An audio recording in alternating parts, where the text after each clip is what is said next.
Also, I might have to turn on the fan in here. It is ridiculously hot. It's probably 80 or 85 degrees in the apartment. I don't know why. It's not like there's not even heating, and it's not even like I'm on the 3rd floor. I'm on the 2nd floor, and just for whatever reason, this place does not cool down. I mean, it's been 95 for the past day or two, but... Alright, I guess we'll be ready to go into Game 1, which is CPL from Week 5, and this game spawning in the top left-hand corner as our orange Zerg, we have Kachakeen, and in the bottom right-hand corner as the Teal Terran, we have Exloctus. So, that would mean this is Team playing against... Ooh, I might have to look it up. I'm trying to remember what team Kachakeen is on. Either way, Exloctus is a... he was D+ Terran, switching over from SE2, or at least trying out Brood War. I think he was around D+ initially, and I think he was Masters in SE2. And I have been a bit busy. He's on my team, so I should know, but I'm not exactly sure how much or how little he has improved over the course of CPL, but he could easily be stronger than that. And Kachakeen, from what I recall from the CPL ranking tour that I hosted, is he is around a C- Zerg. So should be a decently even matchup we have here, especially given that we are talking about ZVT, which tends to be a matchup that Zergs find just a little bit harder than Terrans throughout Brood War, except at like really, really low levels. In which case, lurkers are just invincible. Like, if you use lurkers against somebody that's like D-, they can't even do anything about it. SCV going out, doing a little bit of searching, but unfortunately headed to the wrong base, and we have a hatchery down for Kachakeen. So, oh, wait, that was a 9 hatch. Or, yeah, that was a 9 hatch, okay. So, Kachakeen looking to do something a little different. See, that's easy to miss. You just look at it, you're like, 12 hatch, yeah, alright. But now he's going to put down a pool on 9 as well. And then probably 9 gas and Overlord. And basically he's going to have a boatload of speedlings at a pretty early timing. And this is so easy to miss. When you come in with this SCV, you just see a hatchery making. If you don't click on its on its HP, you're just like, oh, okay, 12 hatch. And then all of a sudden, you're surprised at the awkward timing of speedlings, and you're like, why am I dying? He went 12 hatch. I did everything safe. Now, he's going to be going...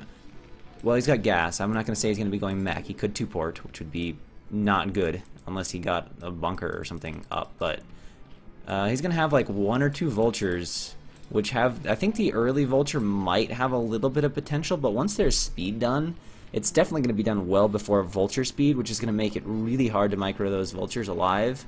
So I have a feeling this is going to be a pretty tough situation for Exloctus, unless he quickly picks up on what is going and alters his response a little bit. But let's see. He does have that gas up. We'll see what he's getting. Probably a factory. He's posturing like he was going to build something. He's got the minerals, the gas. All right, so we have a factory. Now we need to see what happens after this. Kachakeen is going to be building Zerglings, and he's going to take his guys off gas and get Ling's speed. Now he's going to leave 1 on gas. A lot of times you take it off, but maybe if he wants to transition to lair, he's probably a little bit surprised by that. 6 Lings with only 2 hatches down, that might have him a little bit suspicious right now, although, oh dear. Well, Kachakeen hasn't found him, right? Okay, yeah.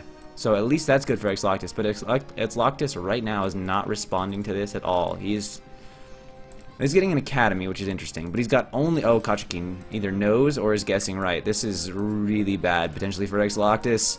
He's going to have 3 Marines. He's going to get his ramp busted, and a boatload of speedlings are likely to be flooding in. Yeah, you can see he is producing more lings behind this, so let's see how Kachakeen does this. He's going straight up the ramp. Oh! Loses 1 ling. That's a start for Exloctus, but there's still 6. Maybe he's waiting for speed, but I don't think he needs to wait. Yeah, there we go. Now he's running through, going in for the surround. SCVs, oh no, SCVs are not pulled. That is just an SCV that was on its way out, and now the situation is very scary for Exloctus, especially since, of all things, he's gone for a machine shop rather than a first vulture, despite seeing all these lings, and now he is down to just 1 Marine trying to hide it in the minerals, but there are about to be speedlings pouring into his base. And this is a very terrible situation. It is going to be a very difficult defense for Exloctus. They're now like 8 lings, and yep, that game is just pretty much over. Yeah, Exloctus, I don't know what to say about that game, but the reactions were not right. I'm really surprised seeing 6 lings out like that with 2 hatches. He should have been a little more suspicious than he was. I mean, to not even put SCVs on the ramp against that was really surprising, and then it's also kind of surprising, especially off 2 hatches, to see him opt to just throw down a machine shop on that factory. That was an interesting response, and unfortunately it cost him. Alright, so we'll go into our next game on Circuit Breaker.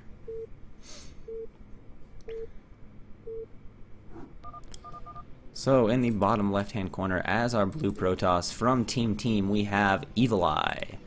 And on the right side from Dragon Herb, we have Laser Snipe. This is going to be the matchup of the low APM, but pretty good for this league Protosses. Evil Eye, I believe, has hit C rank on IC Cup, and Laser Snipe is around C-, if I'm remembering correctly. And Evil Eye honestly plays a lot of games with less than 100 APM, and Laser Snipe has a few more than that, but tends to be, I don't know, 110, 120. But both of them, obviously, given from their rank, you know, given the league, we're dealing with pretty solid players in this league. So, yes, both tend to have pretty good builds too, and just smart play, as is typically the case. So, obviously, both just getting pylons up in their main. Nobody's going to be trying to do any proxy shenanigans super early in this game. And, of course, these games are from best of 3 series. And a few of them have already been casted. So I'm not sure 100% like which games from this series we're watching. But I guess the way that Jealous has been casting a lot of these games, Babbo, Choboswagons, however you know them, is kind of as a bit of an educational cast, so I'm sort of adopting the same format for this week rather than casting a straight through series. And we have a probe going out here for Evil Eye, Gateway Scout, and it is heading in the correct direction as near as I can tell. I can't imagine he's going to suddenly deviate and go up here. That would just be confusing. And if we look at the timing of the gateways, oh, we've got 2 gates here from Evil Eye, and we have a gas from Laser Snipe. So, 2 gate versus a tech build. But not, it was a 10-12 gate, so not 9-9, not super aggressive zealots, just a little bit of zealot pressure, and then it'll be interesting. I imagine he will go 5 zealots into expand. That's way, way more popular at low levels. Sometimes you will see 5 zealots into tech, but in almost all the games I see below, like, you know, B rank, it's almost always 5 zealots into expand. So Evil Eye is going to know the basics of what is going on, but of course Laser Snipe also sniping correctly, which will be nice for him as he will quickly see that he is under threat from 2 gate and be able to take appropriate measures. Be prepared on his ramp for that. Here we go. Probe is in, no problem. And scouting around. Zealot coming on down. Let's see how long he can keep that alive, although honestly there's probably not too much he needs to see here for the moment. He will want to see a little bit later how Evil Eye is going to respond, and that probe is dead. Boom. So now just Evil Eye with the probe alive.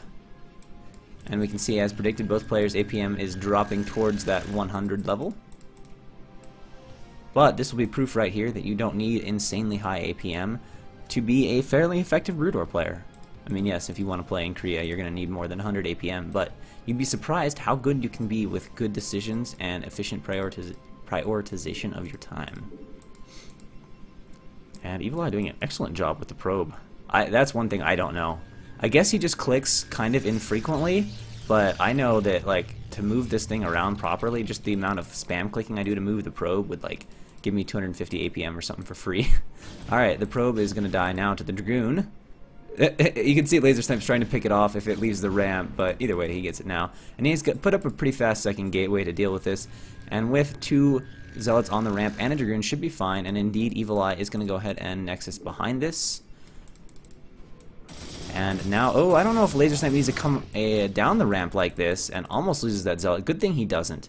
Now, very soon here, he's going to be able to move across the map here against Evil Eye with these Dragoons. There'll be a little bit of a window here with these 5 zealots where Evil Eye could pressure, but once 3 Dragoons are out, Laser Snipe's going to be able to micro this fairly easily, and Evil Eye should have to go running back to his base, but we'll see what happens here. This one Zealot is not in the best of positions. Oh, it's just walking around, so the Zealots are going down pretty fast. Now he has 3 Dragoons out, should be, well, that's not a good start. Oh, so a great catch here for Evil Eye, and now Laser Snipe definitely is going to need to react. And the annoying thing here is he lost his Zealots really fast, so he's got more Zealots than he wanted running around in his base, causing havoc, and he's got to be a little bit careful with these Dragoons. He definitely doesn't want to have Zealots copped. I'd love to see him target fire this one down. Although the one thing Evil Eye is not doing, he is just buying time. He has not sent a Zealot to go into the probes or do anything like that. Now he's going to go all the way into the mineral line, but perhaps too far. He is going to get really drilled here, and that will probably spell the end of these Zealots with fairly little damage. Some lost mining time for sure. But these Zealots are taken care of, and of course that will have bought just a little bit of time to get those cannons up at his base so he can be safe. And then we'll just have to see what is Laser Snipe's response. He is obviously going to either need to throw down a Nexus pretty quickly, although I think that would not be the best in this situation, as he'd just be behind. I mean, yeah, he's got faster tech, but the difference in speed from these 2 Nexuses is huge, and just, well, that's what he's going to do, is pretty huge. So I think he's going to be setting himself just sort of behind, because this expansion is so much faster that once he throws up a gateway or 2 and starts pumping Dragoons, he's just going to get caught up in count and be in a good spot. So Laser Snipe is just going to chill outside the base here, make sure he doesn't have Zealots walk across the map, and this is fine for him, at least for the moment, because it's that is a ridiculously fast upgrade. I don't know how much I love that. Like if your opponent is going for Reavers or something, which he doesn't really know right now. I mean, I guess he's seen that there wasn't a Robo put down, but yeah, if your opponent's going for tech and you're spending your early money with this fast expansion on upgrades, you're asking to just have like no Dragoon count when a Reaver or something shows up. So I think that's a little bit dicey for Evil Eye. Obviously in this game he's going to get away with it just fine. We're going to see a Templar Archives. Now, are we seeing a Robo with this? Yes, we are. So it is going to be a DT drop. And it's going to be very important for Evil Eye to have cannons in his main. Actually, he will even need a cannon in his natural. This drop has a lot of potential to do damage if Evil Eye doesn't get a little bit suspicious about what's going to happen. Because, again, the DT can easily pick off at the... He probably can't get any or probes over here, but definitely can walk into the mineral line and, like, just stand here and be super obnoxious. And, of course, if a cannon doesn't go up, a cannon or 2 doesn't go up in the main fairly soon, then the DTs are going to wreak havoc. Now, the fact he's getting a Robo is good. Actually, that should leave him with a decent window now that he could live the DT drop. Because if the DT drop shows up before you have Robo and you don't have cannons, you just lose your main, and then you basically lose the game. But I think with this Robo coming, he shouldn't have OBS out by the time the DT drop gets there, but he will have an OBS on the way, and he is adding a cannon. Now, Evil Eye has, or Laser Snipe has only added 2 DTs. So with that in mind, he won't really be able to deal with this cannon. Now, if you drop 4 DTs, and that's something that I've been tricked with a few times before, where you build like 1 cannon, sometimes even 2 in the main, you're like, yeah, I'm safe from DTs, and all of a sudden someone drops 4 DTs, they can take out cannons so fast that you can actually end up in trouble. And one thing I do want to point out about this Robo, it's going to work out great for Evil Eye in this situation, but again, I would like to see a little bit more of an attempt from him to scout, as, he's got the cannons at the front, but if Laser had been well, he hasn't seen the Nexus, so if Laser had been going for some like really mass goon or Reaver build, then that fast of a Robo wouldn't be great. Now, sometimes you just kind of have to guess in PvP, it is kind of hard to scout, and in come the DTs, well, he's going to drop right on top of the cannon. The cannon will certainly go down. DTs do massive damage to the building. Dragoons are coming back to help, but the cannon is down. But as I said, the OBS is on the way, and the probes were pulled pretty quickly. So I think these DTs are going to get a few probe kills, probably 4 or 5 probe kills here from these stragglers. But then that is going to be it for the damage they're going to do, and they should be picked off as the Observer comes out. And oh dear, this is not good for Laser Snipe, who is not retreating his units at the front, a little too busy focusing on those DTs, so he's going to lose all of his Dragoons at the front. No losses here for Evil Eye. OBS is out now, so he's going to lose a pylon and like 4 probes, and that is going to be it. Although he needs to bring his Dragoons over here to clear this out. 1 Dragoon will... Actually, DT is more weakened than I thought. But down Good. Okay. Okay. He's on top of it though. He's paying attention to the movement. Here comes the ops. Oh, he attacks the pylon.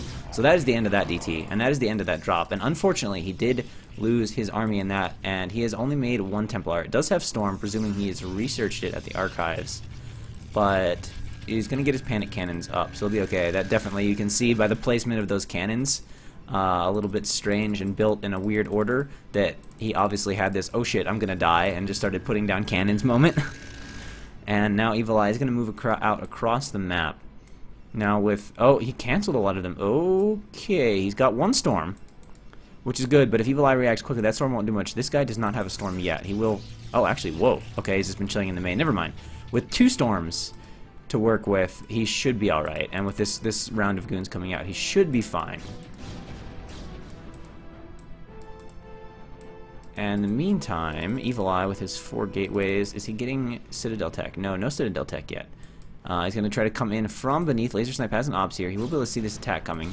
Attacking this pylon, needs to bring these goons back a little bit, and obviously be quick to react to these storms. Actually, there's a lot of Dragoons here. If he doesn't take too much damage from these storms, oh, that's a great storm. Forces him back for a second. But this is a lot of Dragoons. Oh, he's got a second storm, and he'll have one more on this Templar, so... yeah, with double storms, no. I was going to say, for a second, I thought Laser Snipe was in a bit of trouble there, but since Evil Eye just completely ate all those storms, Laser Snipe was able to hold fairly comfortably. And now the game is going to stabilize into a reasonably even position here, especially considering that Laser Snipe is now way ahead in tech, as he has full Templar tech out. And Evil Eye doesn't even have his Citadel tech. Although Evil Eye is going to take a third base, which may open up a little bit of a window here for Laser Snipe to do a dangerous attack. The one thing Evil Eye does have going for him, though, is he does have sick upgrades, and I don't think Laser... okay, Laser is halfway to +1? Yeah. But Evil Eye is halfway to his second upgrade, so pretty nice, comfortable upgrade advantage here for Evil Eye. And Laser Snipe working off of, what, 6 gateways? Evil Eye is working off of 4. Yeah, they're going up to 7, but working off of 4 right now. Appears to be macroing maybe a little more smoothly. You know, when you consider he just lost his whole army, appears to have just a few more units out. We got, what, 10 Dragoons? Yeah, oh, he's got 4 High Templars, so... we will see if he recognizes here, and if he scouts this, and realizes that he has an opportunity upon which he can capitalize. Because there would definitely be a window for him to be aggressive if he chooses, and that is an interesting back cannon, but I guess he wants to prevent shuttles from sweeping in this direction and then getting a little spread of cannons around the base here. So more of a I don't want to be harassed cannons rather than a I'm worried about a bust down the ramp style of cannons, which would place them more in front of the Nexus over here.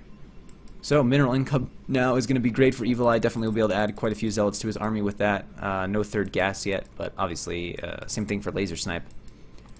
Who I would think would be planning to attack or expand here fairly soon.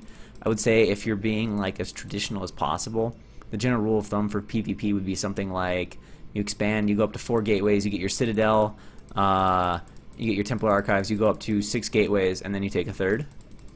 So I would expect to see... alright, we're going to clear out this obs, but I would expect to see either a third base or some sort of attack here shortly from Laser Snipe. Otherwise, he's going to just get into this sort of awkward situation where you're just sitting on 2 bases while your opponent is getting further ahead. You can see the probe count way better for Evil Eye. 50 probes here for Laser Snipe, but 68 probes for Evil Eye. In fact, he's right about the point where he needs to stop probe production, which it appears he has. Otherwise, you can get into this situation where you don't have a big enough army. You're like, I've made everything I can, but my army's only 3.5 control groups. Which in PvP, especially where engagements can be really decisive, you definitely need to balance that correctly. Too few, and obviously you have your own set of problems, namely you're not getting enough money. And indeed, a Laser Snipe does what I was talking about and takes a third base. And of course, Laser Snipe's third base is a gas base, so once he has this up and running, that will be a nice advantage. And we can see Evil Eye's army here is still a little bit low on the oh, that is a shit ton of gateways. Holy crap. Going up to what? 12 gates? 7 plus 5? Yeah, 12 gateways. Can you support that off 3 bases? I guess if you spam Pure Zealot, you probably can. So Evil Eye is going to be focused on making a massive army. whereas Laser Snipe has the way better tech army. Now, honestly, as many Zealots as he might be spamming, it would be nice to see a few more Archons in here, but oh my god, this is so bad for Laser Snipe right now. He is totally out of position. This base is 100% denied, which is not what he wants, and oh my god, he's leaving like 2/3 of his army at home. We'll see how this engagement goes, but it doesn't look good initially. The one thing Laser Snipe has going for him is that Evil Eye is sort of all out of position down this ramp as well, and Storm's going off. Obviously, Laser Snipe, or Evil Eye finally has Templar coming across the map now, but this attack from Laser Snipe is not coordinated at all. He could be completely destroying this army. He's still doing okay, but certainly not as efficient as it could have been. And I don't know if that Nexus was canceled or not. It's hard to tell from the minerals. It might have been, but of course it is sea level, so the macro could also just be bad. And it is going to be another army cleaned up here for Evil Eye. So Laser Snipe is certainly going to be the one sitting on the superior army now, having taken that engagement and added more gateways of his own. However, he is desperately in need of either a third base of his own or of shutting down this third base, because as the mains start to run dry, that difference in production will become really evident. Oh, there's a Templar hanging out up here. He's going to get picked off, but Laser Snipe is having a really hard time right now coordinating his entire army, finally gathering it together, and it looks like he wants to run in for an attack, but again, Evil Eye's macro has been very smoothly regulated. Look at that production from the gateways. A little bit of queuing, but very in sync, very harmonious production here, which is going to give him a lot of units, and Laser Snipe now flooding in, of course, a few units here just out of position. The Storm going down, not doing how much. He will do some damage to the third base. Storm, oh, unfortunately, I think he accidentally clicked on the cannon. Doesn't get a whole lot of probes. And will he take down the Nexus? I don't know, but he's about to get sandwiched from both sides, and it does not look good for the army of Laser Snipe. He is shutting down all production at the third base. No Storms on the army, though, so after this army goes down, the army advantage is going to be hugely in favor of Evil Eye, and the only question is going to be, will it be too far in favor of Evil Eye for Laser Snipe to be able to handle? As the way he went for that attack, he basically donated all these units in exchange for the probes at the third base of Evil Eye. And with the tech now in Evil Eye's army, it's looking quite scary. I mean, that's got to be at least 3 control groups, and soon to be 4, whereas Laser Snipe appears to have about 1 control group. Trying to retake that third base, but it is a long ways from being done, so both players sort of on 2-base eco, although Evil Eye, remember, has made a lot of probes, and with his main mining out, he can just transfer more over and be back on solid 2-base mining as the main runs out. And gonna go straight over here, deny the third base for for Laser Snipe yet again. And Laser Snipe, I don't think he has the army to fight this. 2-0 for Laser Snipe, but 2-2 for Evil Eye. Must have double forges working. Look at these, really nice upgrading right now from Evil Eye, which is gonna cause huge problems for Laser Snipe. But I think Laser Snipe just can't go anywhere. Evil Eye nicely splitting off his army. That's always a good thing to do once you're killing the base. Leaving your whole army down here attacking just leaves you really out of position, but he's just left 2 units, and he's just kind of patrolling those bridges, taking a look, and possibly posturing for an attack across the bridges. Now Laser Snipe starting to get out a decent number of units. Oh, and we have a shuttle coming in here for a little bit of harass. Templar being dropped, but the Storm is late. And actually, because all the minerals are out, that Storm was like really ineffective because the probes spread out when the minerals are out rather than being all nicely stacked on the mineral lines. Oh, a little sloppy here from Evil Eye, who donates an Archon. And he just has a little bit of a surround on the bridges here, which is an interesting position. It's like he wants to attack. Or maybe he's just waiting for Laser Snipe to walk out across the bridges, and then these guys will attack, these guys will come from the high ground, and these guys will come from underneath, and it'll be like the flank of doom, which actually I really like.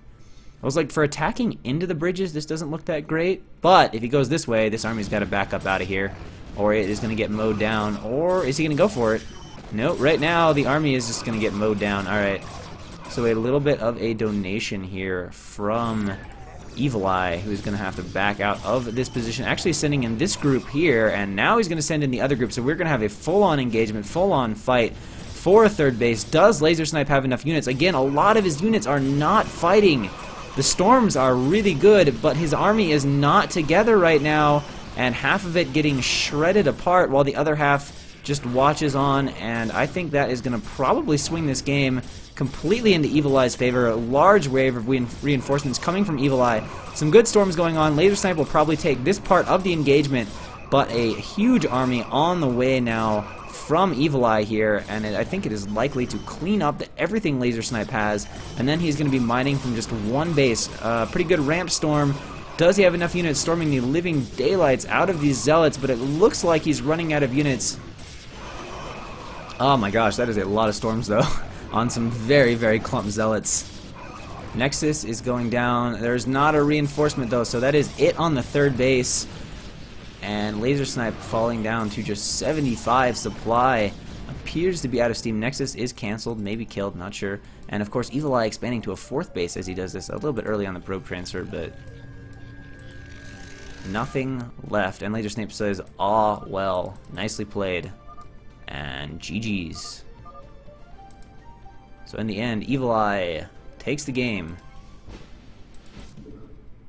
So, I don't know, watching that game, the two main things I saw was, I think Laser Snipe had a little bit of a timing there.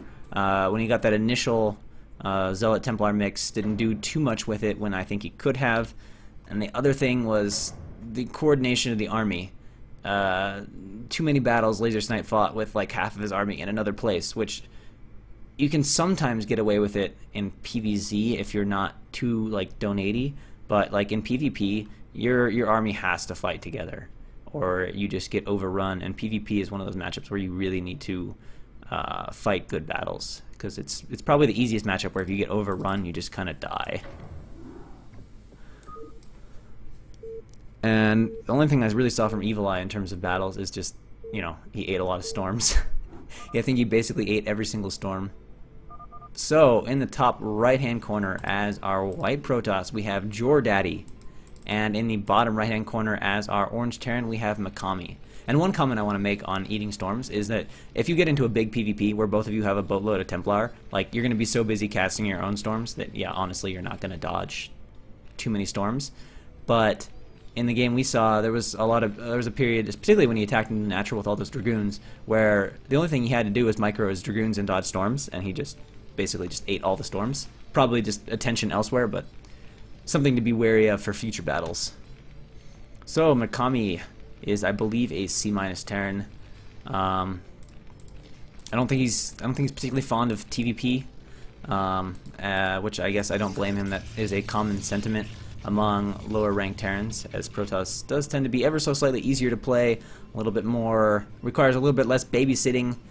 Basically, Terran is a lot easier to make mistakes that like hugely cost you. Like, is Terran, if you siege a little bit out of position against a Protoss, like you lose the game. You know, Protoss just annihilates your army. Whereas if you're a Protoss player and you start to attack into a Terran army that you don't want to, you pretty much just one right click, two right click, three right click, four right click away, and yeah, you lost 5 Dragoons, but other than that, you're fine. And Protoss has a few more obnoxious early game builds. Reavers dropping DTs, and holy moly, either this game is laggy or Makami is got some spamming fingers, because that is a lot of APM. That, or he's doing the thing where you hotkey a building and just like hold down 1 and it puts your APM up over like 1,000 if you keep holding it. But judging from the way it's slowly dropping, he's obviously spamming it out. But if he's normally like 300 APM with spam and it's that laggy, I feel very sorry for these players. If your APM is doubled from lag, that is a laggy game. Especially if you've probably already set to extra high and then you still have that kind of lag. Those games are the worst. Alright, so Protoss is going to go ahead and go for straight to a core, no harassment zealots. And Makami has his barracks up right on the ramp there. Getting Marine out. I think he's going to wall with the factory. He's getting almost to the point where he has a guess. Is he going to? The fact that his barracks is like up against this makes me think he is. And yes, indeed, he's going to go ahead and make the barracks factory wall. I remember when I first learned about that, I was amazed that that actually was a functional wall. That you could actually do that and have it work. Here comes the probe up right now. It's like, oh, what? I can't get by, huh? I was like, that can't possibly. That's like a huge gap. But somehow it's not. And in comes the SCV. Dragoon on the way. Oh, no range yet. Now, is he going to get range? Okay, he's going to get range. It's like, is he going to hold off on getting range? Try to freak Makami out? Makami is in a little bit of a dangerous spot there. Anytime you run between the minerals, you are risking getting that SCV drilled a little bit. Becomes a little bit more of a problem if you're low on HP and want to keep it alive. Kind of hard to drill a 60 HP SCV. And okay, so Mikami is going to play a very, very safe game. Oh, he's going to actually just go straight up Siege Expand. Alright, so this is like the... I hesitate to say safest opening, but it is like the safest opening you can do against some things. Like, it's not as good against DTs. Like, Vultures with Mines, FD opening, not Vultures with Mines, but FD opening is way better against DTs than Siege Expand. But if it's like some heavy Dragoon pressure, then Siege Expand is fine. It kind of fell out of popularity because honestly it gets a slower CC than FD. Even though you start it faster, you have to float it out, so it ends up being slower. And of course, unlike FD, which offers you the opportunity to be aggressive against Protoss, you know, get out, get some mines on the map, have an idea of what's going on, Siege Expand basically keeps you cooped up in your natural. So it's largely fallen out of favor at pro level. You basically never see it. But I guess it's a comfortable way to expand. So that's what Mikami is going for here. And we can see Protoss looks to be playing a pretty standard one-gate... actually, I take that back. He's getting a one-gate Robo. Looks like a one-gate Robo expand. Now, he is cutting that Dragoon. If that is in... oh, no, he's got 3. Never mind. So that's normal. 3 Dragoons expand, getting the Robo. So Protoss playing completely standard. Mikami playing kind of old-school standard. But both players are going to go into a slightly more macro-heavy second phase. It looks like we're going to get 2 gateways here from Jordaddy. It's possible he's going to build an OBS here, but the fact that he left his probe here made me think he was going to make a 3rd gateway. About halfway to the Nexus. Oh, he sneaks an SCV out. We'll not be able to kill it, but with the Dragoons there, we'll be able to pick it off at the bridge, so Mikami will get no info out of this. And he's got 1 tank on the high ground, 1 on the low ground. Pretty safe defensive position there. And no, he just adds 2 pylons. I wonder where he goes with his gateways. I wonder what his layout is like. Maybe he's just going to go here and do that? We'll have to see. So 4 or 5 Dragoons out now for Jordaddy. Where's the observers? Oh, he's going for a shuttle. He's going to go 2 base into Reaver. Into a 3rd? Okay. Well, this will be interesting. Could just be building a pylon here. Could be. Should start making 2 Zealots now and also throw down a Robo Bay. Nicely timed probe trans. Oh, he didn't send him to mine. Oh, so close to perfection. Okay, so we got the support bay ever so fractionally late. But definitely on the way to Reaver now. After this, he should make 2 Zealots.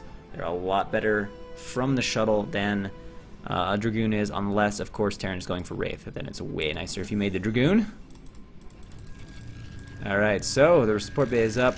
Reaver, is he paying attention? Ah, Reaver, okay, he's paying attention. Reaver, now we need 2 slots from here. Otherwise, just bringing the Reaver by itself is like not that good, because then the second you drop it, the tanks just shoot it, and it messes you up. 2 Vultures on the way out. And still got a probe here, but obviously sent that over there way early. Now, when you got 40 probes, is it really a big deal to not have 1 mining? Probably not. Maybe if you're, you know, Bisu and you're trying to do some really perfect timing, it would make a difference. But honestly, that goes unnoticed more or less at these kind of levels. All right, did he? Ah, he didn't. I was gonna bring a Dragoon at least. It's better with 2 Zealots. Maybe he's expecting race though, and just playing it safe. Doesn't want to get the shove donate. What? Don't do just the Reaver. Please pick up a... No. Okay. Okay. Okay. Alright, got a few Vultures laying some mines here for Mikami. Does he have scanners? No. So he has no idea this is coming. He's got 1 turret there. He's got 1 turret there.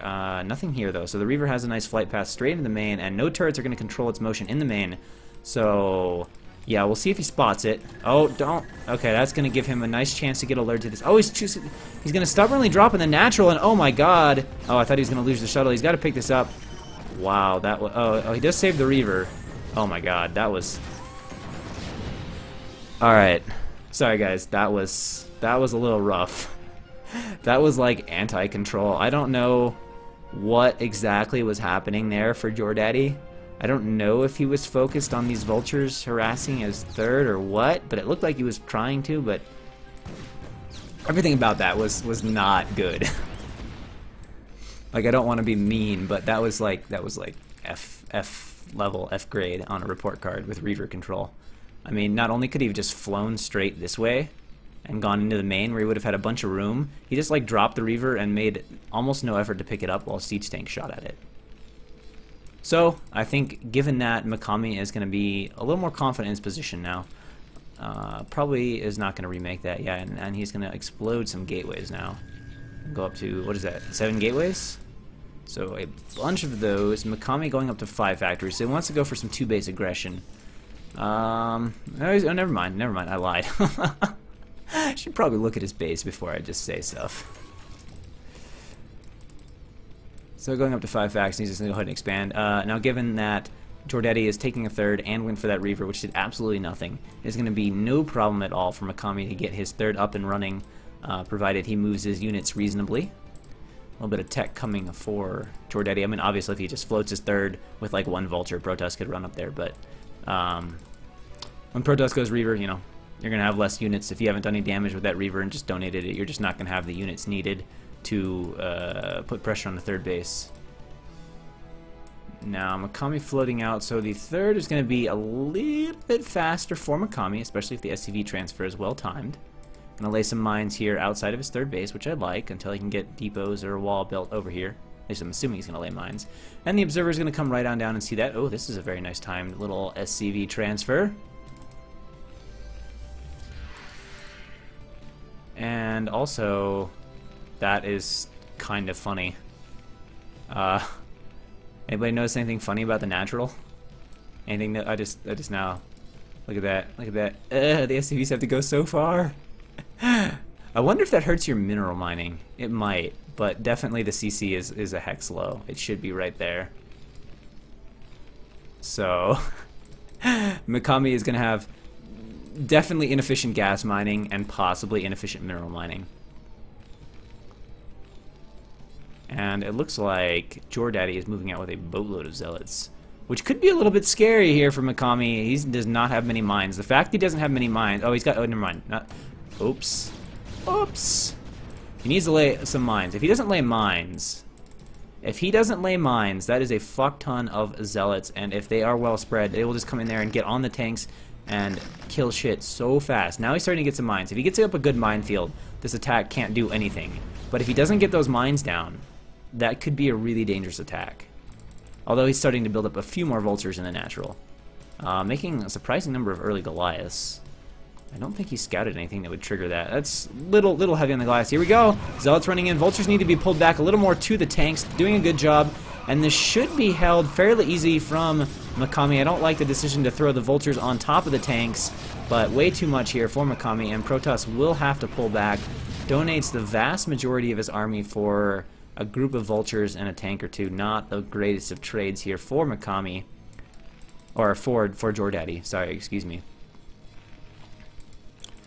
Who is getting into drops, getting his upgrade. Is that his +1? Probably, yes. About to have his +1.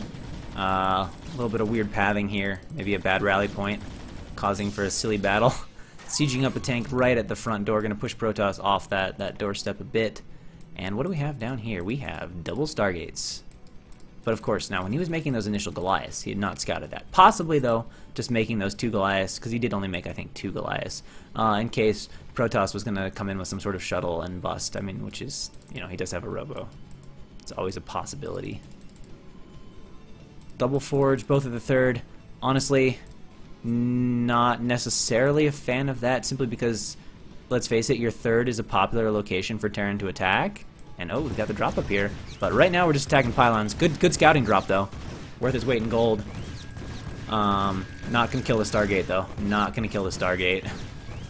This is sort of a, I don't know, I'm trying to figure out where attention is for both players, but Protoss is definitely gonna come over here and force this drop to lift off. Oh, he's gonna push the issue.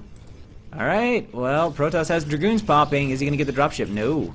So those vultures will get down. And Protoss is a little slow to react. Okay, he's going to split these vultures up just a little bit.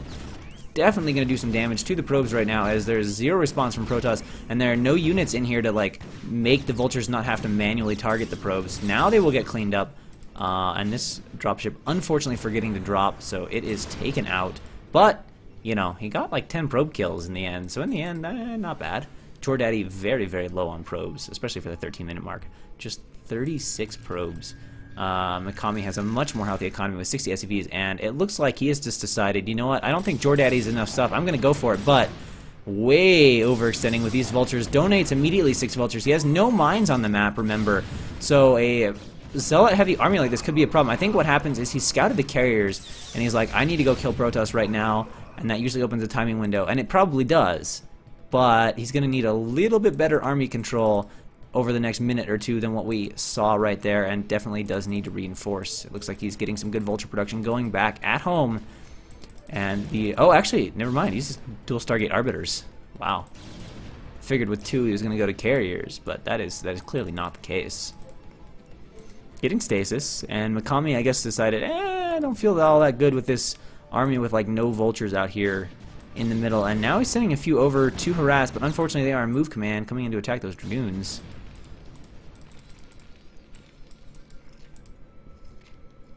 And honestly, Mikami is in a pretty comfortable position. If he wants to just sit and macro up at home, it's totally fine for him. I mean, JorDaddy's economy is really, really poor right now.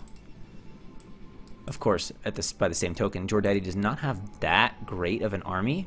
So certainly if Mikami is a little better with his army control and gets some mines down in front, he definitely has the option to push it this timing. Normally, as a Terran, you can't just go push it like 140 supply. You know, if Protoss is just kind of playing standard macro toss. But in this case, JorDaddy has lost a lot of units, doesn't have that strong of economy, and we can see Mikami is coming up here with his push. He gets all his tanks sieged. Zealots have a nice angle. High Templar coming in here just to have Storm. Those Zealots, though, are going down very fast, and these Dragoons, JorDaddy needs to back up right now, but he is going to lose quite a bit to this. All the Zealots go down, does save most of his Dragoons. Hopefully he is macroing Zealots back at home. That is very nice to see. Almost all Zealots, although a few gateways not being used. Reinforcement Vultures coming up from Mikami. Big reinforcement from Mikami, who has been doing a good job with his macro back at home. And that will make this hard from Protoss, who needs to run away from this right now. He doesn't have the units to fight this, and if he loses the Dragoons, Arbiters coming out. Tanks are kind of clumped, though. Where is the reinforcements? Maybe it's not enough from Mikami right now, although, just as I say that, he runs out of Zealots, and the tanks kill everything. 3 Science Vessels. Needs a Goliath or 2 in this army. Otherwise, these Arbiters are going to be super obnoxious, and perfect time, I guess, to unsiege if reinforcement of only Zealots is coming. However, Mikami's army is sort of splitting up and not fighting together, which might allow these Zealots to get a few more tank kills than they otherwise should. Reinforcements here, though, a little slow. Oh, those Vulture reinforcements are so good against these Zealots. Keep the tank count from getting eaten into. Arbiters continue to be fascinatingly obnoxious. He has EMP'd them, which is good. He won't be getting a cluster of tank stasis anytime soon. There we go. 3 or 4 Goliaths coming out now. And JorDaddy just defending at home, but with no army on the map.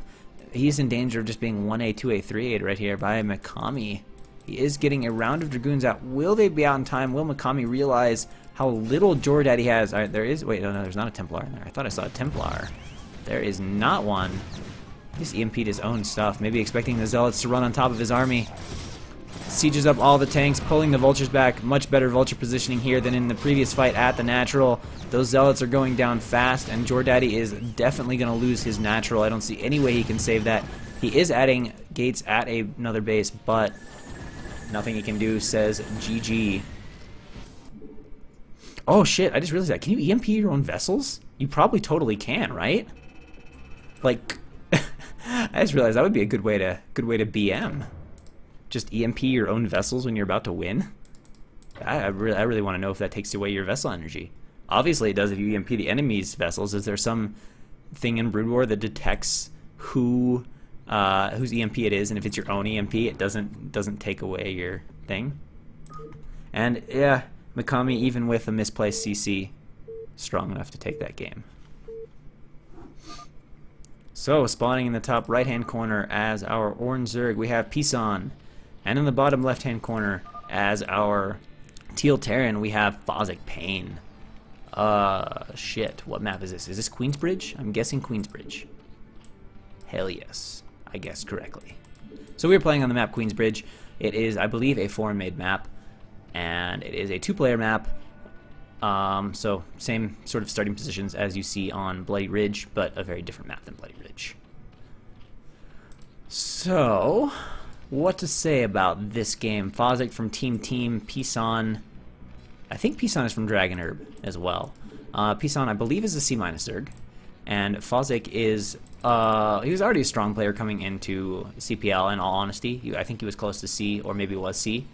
But Fozic has practiced a lot and has definitely one of the more improved players, and I believe he has hit C+. And I know from talking to him, Fozic is extremely confident in his TVC. So, knowing that, I would have to say that Fozic is the huge favorite for this series. Now, he did struggle a little bit last week with the lurker drops and counterattack style play from Shoot. Shoot! He played the Zerg last week. Who was it? Does anybody remember those games? I should totally remember this. This is making me a bit sad right now. But either way, those games were surprisingly close. Like, he did a whole bunch of damage with Wraiths, and in both games he was in some danger at a couple points. The one game he handled the drops a little bit better, was a little more prepared. I can't believe I can't remember who the Zerg was.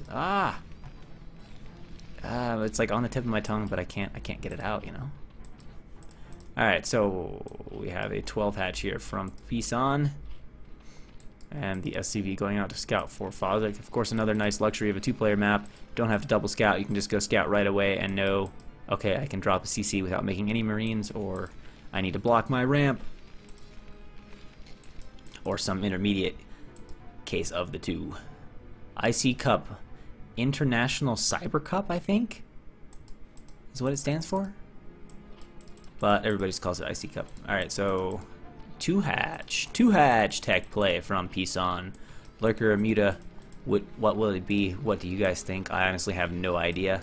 With the bridges, actually, I don't think the bridges are over on this side of the map, though. I don't think you can completely bridge. Oh, yeah, it's laid out like this. Okay. But, so, I don't know. Lurkers could be interesting here. Never mind, you've got this pod. No, there's too much room. You can't zone off the map with lurkers the same way you could on, say, Destination. Definitely not possible. Easy to take bases with lurkers, but that's typical. SCV coming in here for Fozic. He's going to go ahead and see, okay, I'm against some two-hatch play. Of course, the lair should start here quite shortly after a few more drone trips. What is that, 3 drone trips, 4 drone trips? One more. And is he on top of his lair? No, not 100%. Or is he? Okay, there we go. Pretty close, though. Loses about a second. Now lair on the way. So we'll either see a Hydra Den here in about, I don't know, what is that? 20 seconds, or we'll see him holding for a Spire. Couple Lings out right now. Try to pick off the SCV. I think Fozic will keep it alive, though. Ling speed on the way, pretty typical. A few more Lings out. Can he catch it at the ramp? Probably, yeah. Drilled back to the minerals, so hard to actually get the kill. Lair about half done. Just looking to see that Hydra Den. We're getting the second gas. Is he going to put a Hydra Den? Not looking like it. Looking like we're going to see some two-hatch Muta. And Pisan going to put it all on his Muta Micro. But Fozic is moving out here with 4 Marines across the map, which might work out. There are 4 Lings out for Pisan. And he might have speed. If he has speed, he should just destroy this. If he doesn't have speed... Oh, he's making more Lings. So he should completely destroy this, barring some really botched Ling control. In fact, this is dangerous for Fozic right now. These Marines are going to get completely decimated with any sort of control, and then there's going to be a lot of speed Lings. So this is a really risky maneuver, and honestly, thinking about it more, here we go, running in with the Lings. Is the micro going to be good from Fozic? It's a little bit good, but he's kind of pinned, he's kind of trapped, and he does kill a few Zerglings, but not that many, and now speed is done. Pisan should realize this and move across the map. A bunker should start immediately for Fozic. It is not, though, so this could get a little bit dangerous. He's going to have to pull back to his ramp at the very least and block. There's no way he can possibly defend this if he just stays out in the open. If Pisan controls well. Oh, and he actually has gotten a Hydra Den, so he got a slightly late Hydra Den, not hugely late, but I did not expect that. I'm going to go straight into Hive, and I guess Pisan decides not to. I honestly don't know if I agree with that decision from Pisan. That was a really, honestly, not that good move from Fozic, and the thing that surprised me that he did it is it's two-hatch. Like, with two-hatch, it's pretty standard to make, like, 12 Lings. I don't know if he just thought he was skimping on Lings, but I don't know. That was a bit of a risky move. It's going to be fine now, since Pisan wasted some time, and Fozic is now got the depot up, well collected at the ramp. Oh, he's trying to run by, but he cannot do that. just enough Zerglings to be threatening, but look at the reaction time. Good reaction time from Fozzik, who moves back to the ramp.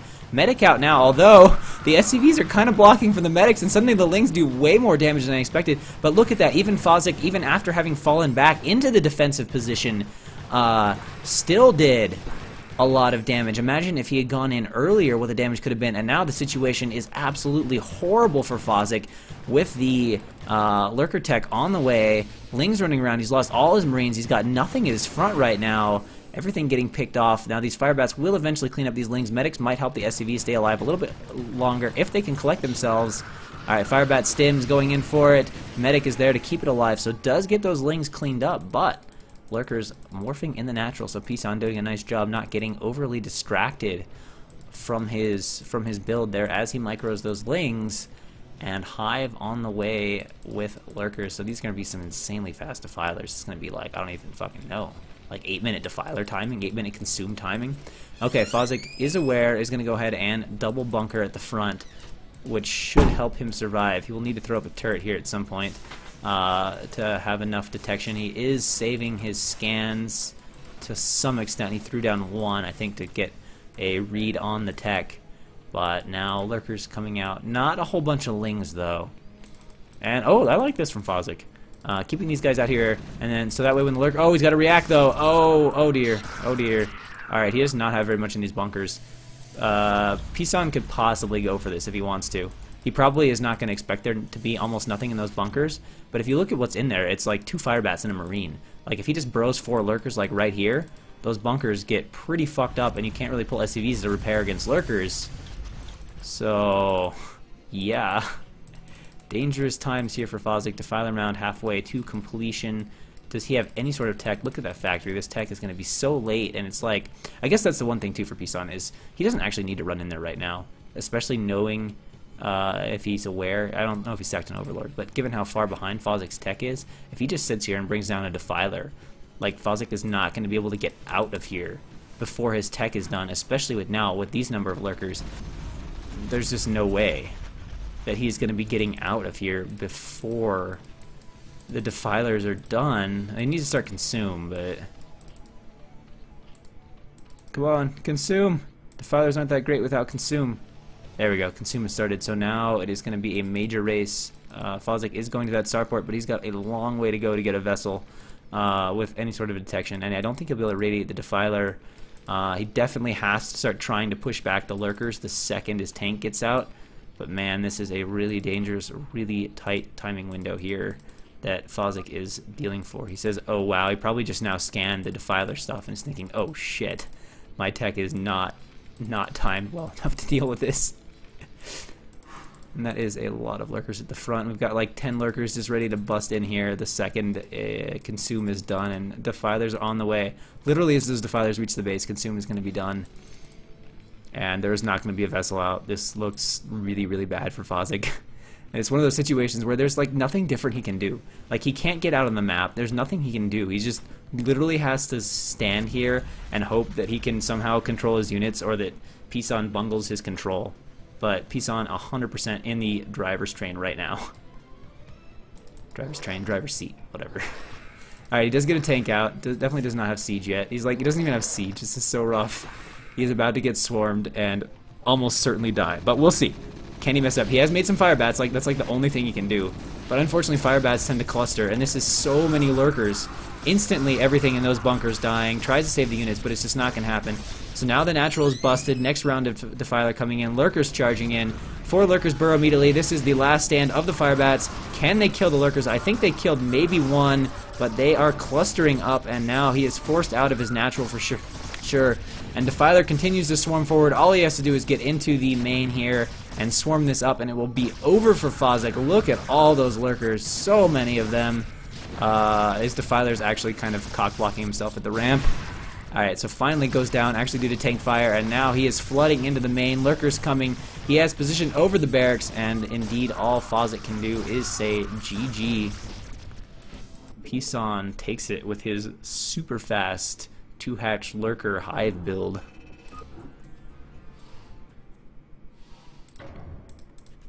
Strong game there from Pisan. If that was a prepared build, I have to give him all credit. That was That was solid. I mean, he just rolled over Fozzik. Fozzik never had a chance. Now, I think Fozzik compounded his problems by moving out with those 4 Marines and then having trouble with Pisan Slings later. That just left him with nothing on the map. You know, if he would have kept those Marines alive and had a presence on the map, then, you know, 3 Lurkers are going to have a hard time moving across the map. I don't know if you guys remember 1 or 2 of the Flash vs. Soul Key games from the Kespa days, but there were a couple games where Soul Key tried, I think it was maybe 3-hatch Lurker, but similar concept. And he would make Lurkers, and Flash just like picked every single Lurker off across the map without a Marine loss. And just really good control, and it's just hard to move Lurkers that way. Same map, Queensbridge. In the top right-hand corner, as the blue Protoss, we have Shoop de Wooper, and in the bottom left-hand corner, as the brown Protoss, we have F10 EQQ. F10 is a reasonably strong Protoss, I believe around C rank, and Shoop de Wooper, I think kind of the same thing. I want to say he is at least C-, but definitely both are solid players. So we should see a reasonably even match game here. Shouldn't be any huge disparity in skill. And Shoop de Wooper is up to some shenanigans though. So hiding some buildings up here in the top corner. Will F10 EQQ smell that no good is up? Oh, it's gonna be kind of close to seeing this. Oh man, I think this will stay hidden, but out of curiosity, how close? Oh man, that is so close. I think he can just hide 2 gateways. Definitely in the perfect spot. Definitely this is practice. This is rehearsed. So this is nice. But can he get 2? I don't think he can build. He has to build a second one up here if he wants it. That's got to be visible, right? Man, does he have this just perfect? Oh my god. Like when the probe was here, I think he could just have seen it. But now that the gateway is building, he can't see it. So whether if that's by intent that he built the gateways in this order, that's so good. If not, it's still kind of cool that it works out. But obviously, F10 is about to realize, though, that the situation is not good. This probe is like trapped back here. This is actually kind of nice, though, because this actually protects the pylon, which means you'd have to kill the gateways. And now he's like, oh shit, there's nothing in the base. Alright, so he's going to have that moment where he's like, oh my god, immediately adds a second gateway, that's good. Probably needs to start getting a battery up or something. Alright, picks off the probe, I guess that's nice. Makes it a little harder for the Zealots to initially start picking off the probes as they pop out. But he hasn't found the gateways yet. He's going straight to his ramp. Oh, now he's getting suspicious, now he knows. He's like, oh shit. Okay, so first hit for F10 EQQ, that could be big. However, it is 1 gate against 2 for at least a little bit. If he can not lose too many probes and keep his Zealots somewhat alive, he'll have a chance to defend, but if he starts eating a ton of damage and or bleeding slots, this could escalate out of control really quickly. So we'll see how Shoop de Wooper chooses to play this. Right now, he's just kind of running around, taking some initial hits on that Zealot, comfortable to fight, coming in with 2 Zealots, and he's taking a little bit of damage. Now he's got his 2 gateways up, so it's just a question of can he hold off and take good enough initial engages to be able to defend this. So far, the micro has been pretty good, although Shoop de Wooper getting the first probe kill now and diving in onto the probes. Needs to be careful of mineral line drills, though. It does make Zealots stronger. However, the probe's sort of trapping F10 EQQ's own Zealot, and now it is 3 Zealots against 1. Is doing a good job keeping the fight in the mineral line. Does have the shield battery up, but the numbers very much in Shoop de Wooper's favor right now, and this Zealot was definitely having trouble. Does not want to be fighting 2-on-1, and he is doing a lot of that. Trying to use the shield battery to his advantage. Probes are pulled, but all the probes are off the line. That's it for money. This situation is now really bad. You can't take all the probes off. You have to keep some mining. He will not be able to build Zealots in those gateways, so I think he has to defend in the mineral line, but he's fighting straight up, which is not the right decision right now. He just has to do his best in the mineral line. He can't afford to take fights in a bad situation, especially since he can't produce. But look at this, there's nothing in production, and 2 more Zealots are... Wait, where?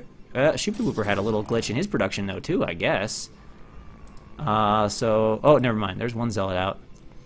But down to, what, 10 probes for F10 EQQ. We can see Shoop de Wooper actually is now having the probe count lead. With just a little more damage, he'll be able to go. But one of the Zealots is trapped, fighting 2-on-1, not the fight you want to take.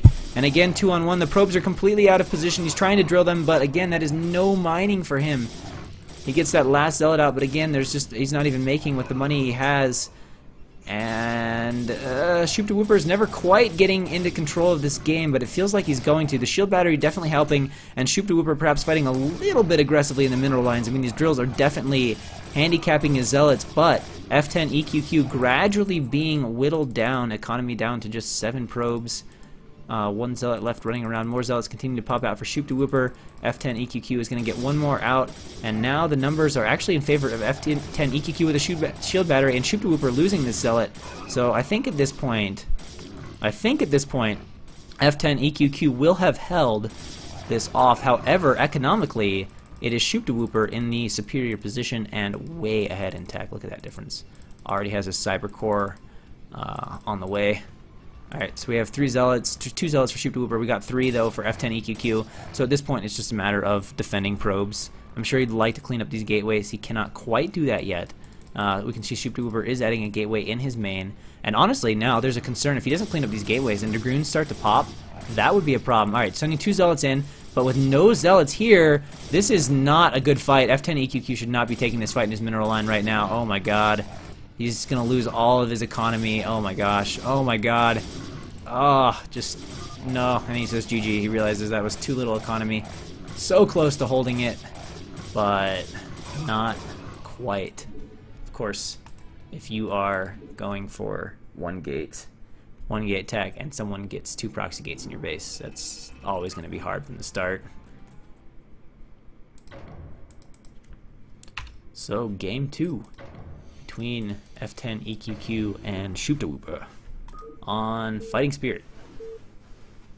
Pretty common pick. Everybody feels comfortable on Fighting Spirit. I mean, let's face it, everyone plays it for most of their games, especially when you're new. So in the top right hand corner as the orange Protoss, we have F10 EQQ.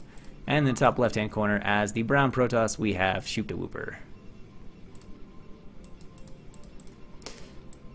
Now, I don't know too much about Shoop to Whooper's play overall, so I don't really know what to expect from him. I don't know if that was just a way of starting the series to throw F10 EQQ off a little bit, or if he likes to play heavily aggressive. I don't know. I know F10 EQQ is kind of your typical macro toss. However, we can see that having died to a proxy 2 gate, he wants in on the action himself and is headed straight to the middle of the base to build 2 proxy gates of his own. And if Shoop to Whooper has watched Effort's recent tutorial, he will know that Effort says that if you take your opponent out with an aggressive build, you can usually expect him to do the same back to you, and will prepare accordingly. But he may not be aware of that at all, and of course there's no guarantee. In fact, I think Effort says if you know your opponent's tilting, you can expect him to be aggressive, so you have to kind of know who your opponent is, because there definitely is a tendency where you get pissed off and people are just like, oh fuck it, I'm gonna proxy this asshole back. Gateway down for Shoop to Whooper. Not a 9-9. Wait, just one proxy gate? Just a little? Maybe this isn't a full all-in then. Or is he gonna send a probe and do 10-12? I'm sorry guys, but I have to fundamentally object to 10-12 center gates. That makes no sense. Like, you're killing your economy, you're sending out a probe early, you're doing all this stuff. Like, at least make some fast gateways. But 10-12 is not a scary gateway timing. It's not even faster gateways than your opponent. You don't have earlier zealots. Oh wait, he's adding a forge. Okay, well, that's something different. Let's see how he tries to play this. This will be a little bit interesting. So it's going to be zealot and cannon pressure, basically. Trying to use the early zealots to force him back, and then getting some cannons up and pushing up. The key here for F10 EQQ is going to be getting a cannon on the ground, high ground. You know, I've seen some people try to start on the low ground. It can be okay, but you know, once Dragoon Tech comes out, that'll get pushed back. Now, if he can get a cannon down on the high ground, then he's got a chance to make it work. So, doing a little bit of probe harass, scouting around a bit with that probe.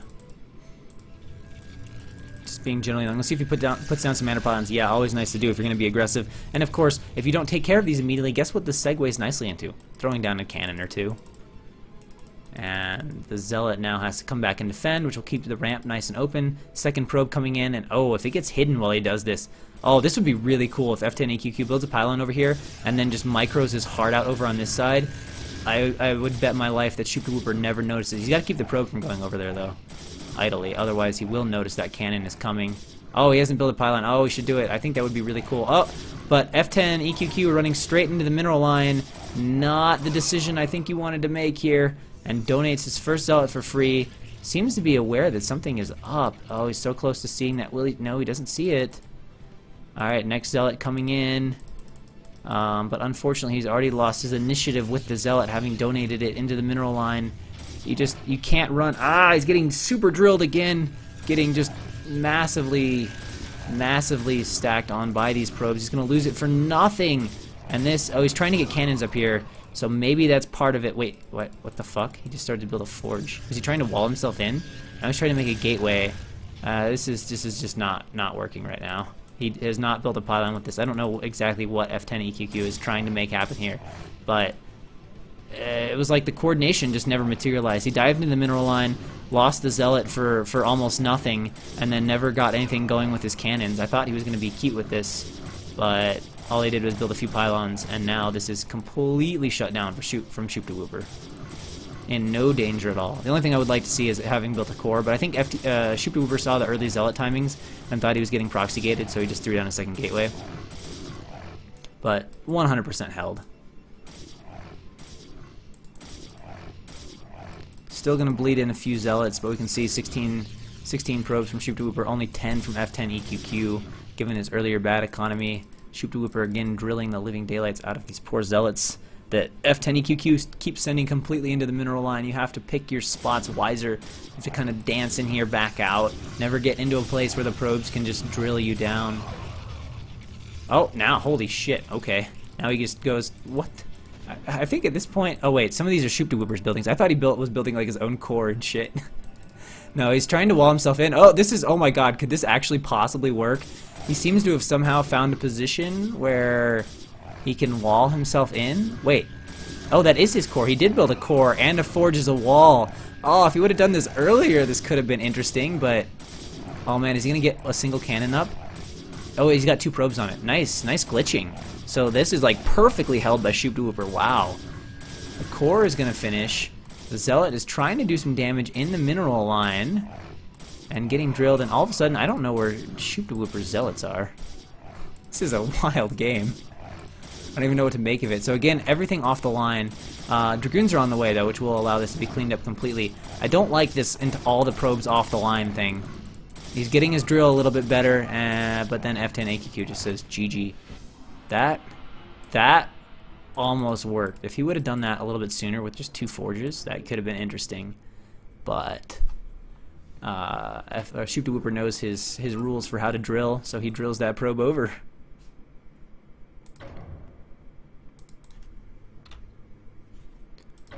And our final little series here between Stardom and DNH. Obviously, Queensbridge was the designated first map of the day. So in the top left-hand corner as the white Terran, we have Stardom. And in the bottom left-hand corner as the red Terran, we have DNH. A little bit of discussion of Pokemon. I have also never played any new ones. All I have played is Silver and Gold. That was like where I stopped playing. Actually, I lied. I played Crystal too, but I didn't play anything past that. So I know nothing of the later ones.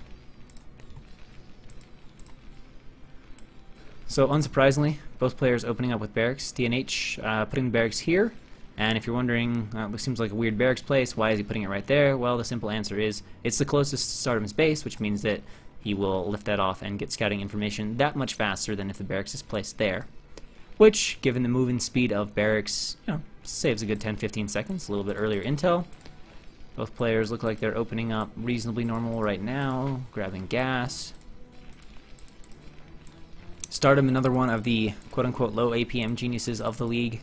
Not the fastest player, but tends to have smart builds and good decisions, and allows him to be a solid C- Terran. DNH, I believe, is in the same department, but more of your kind of standard player, combination of mechanics and builds. Barracks finishing up for DNH, and for Stardom, no Marine for Stardom, no Marine for DNH. We'll see if he lifts this off immediately in Scouts, or makes 1 Marine, or what his plan is, but right now, it's just hanging out. Factory goes down for DNH. Stardom puts down his own factory, so DNH ever so slightly fast on timing. DNH is going to go ahead and make a Marine, which makes sense. Want to get rid of that scouting SCV. 1 on gas, so DNH presumably not intending to be hyper aggressive here. You can see the same is true for Stardom, so I don't think we're going to see Stardom. Definitely 2 facts from time to time, Don't think we'll see that here. Pretty hard to do that with just one gas. Marines out for both players. Should chase out those scouting SCVs. And interestingly, DNH has not lifted his barracks yet, despite seeing everything. Has decided that he wants more than just one Marine. Honestly, I would think with the ramp he'd be fine. You know, your timings are the same. You know, Stardom's limited one. Stardom lifts his barracks, floats off. DNH lifts his. This is like they're doing the exact same thing as each other. Just watching each other like, yeah, we'll just copy each other. Agree to do the same stuff. DNH setting his Marines up there at his choke. I can probably deny any SCV. There's a slight chance SCV taking this path could shoot by and not get fully hit by this Marine, but I don't think either player is even going to try to scout until their barracks gets there. Vulture out, we can see Machine Shop. Alright, so DNH and Stardom continuing to do the exact same thing. DNH doing it ever so slightly faster. Ever so slightly faster if they both come back to 3 on gas. Okay, we have our first deviation. DNH has left 1 on gas. Stardom has put all 3 back on gas. And DNH is going to drop a second factory? Looks like it. Looks like it. Second factory. Stardom doing the same. And Stardom starts tank production. DNH starts tank production? Vulture production. Okay. Getting a few more deviations. DNH getting all of his guys back on gas. Possibly just DNH a little slow to get guys on gas. I don't know TVT openers enough in detail to tell you specifically if that was intentional or if he just forgot to put guys on gas for like 10 seconds. But both players going up to their 2 factories. Stardom is going to go ahead and research siege barracks, passing each other's by. Not quite in vision. Interestingly, DNH appears to be scouting a little more towards the main. Stardom is a little more directing his barracks towards the natural. And DNH upgrading Vulture speed, so we're going to have a little bit of early Vulture initiative here for DNH, but if Stardom just stays back in a defensive position with his tanks, those Vultures will not be able to do a whole lot of damage.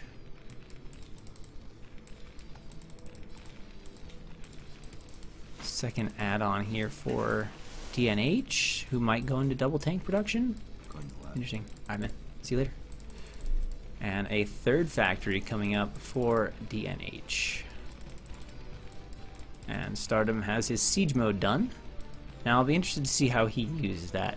Does he just want to get out on the map early with siege tanks and set up a position and take his third, or does he want to get right down here in DNH's face and siege up and try to establish some sort of like early contain play?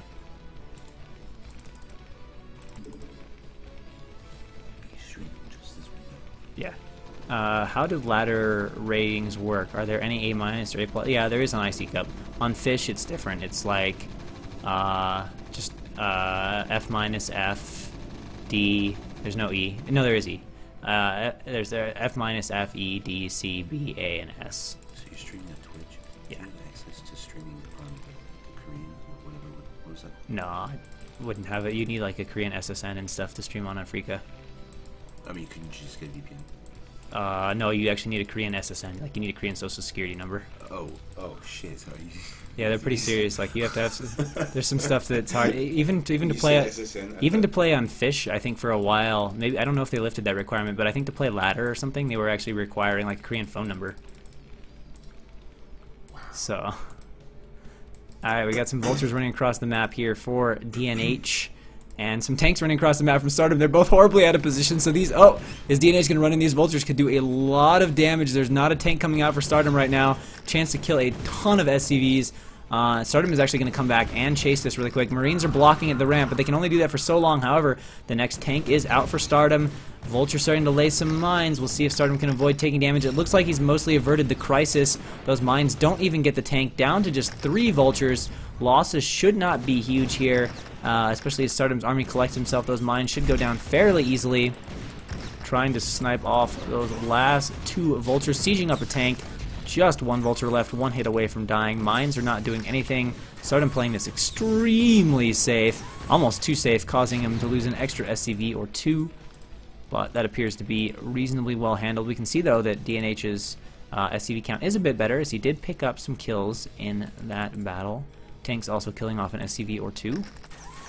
And Stardom on the way to 4 facts, getting his +1. And now DNH is trying to lay up a lot of mines, and I think he's going to now try to threaten Stardom fairly heavily in his natural so that Stardom doesn't move out and set this contain. Like, he wants to threaten counters with the vultures, mine things up, make Stardom a little bit nervous to leave, because the last thing you want is to let your opponent set up this awesome position right outside your base and just have you choked out on map space.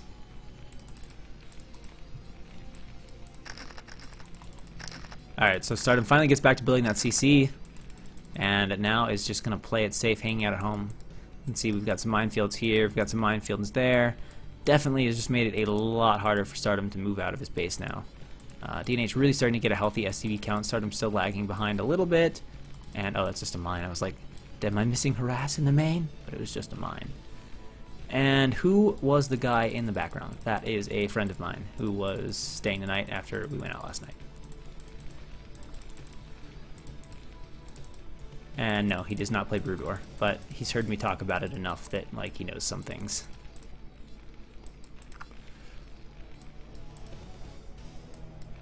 Alright, so third command center for DNH actually beats Stardom to getting his third base, and beats him by quite a bit because he's actually built it at his base.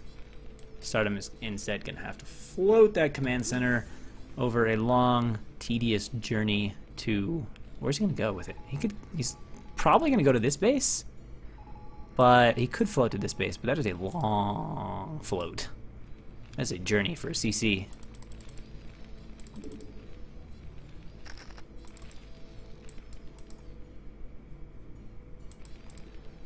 Alright.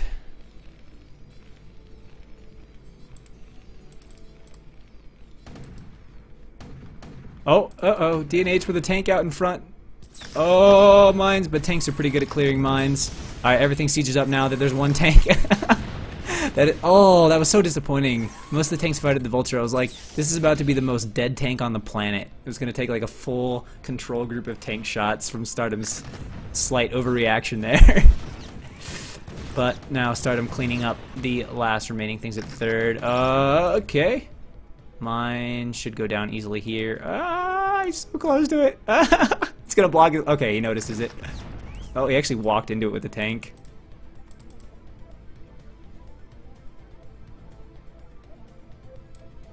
What is CPL tour versus whatever? Oh, I see what you're saying, like an individual tour, yeah.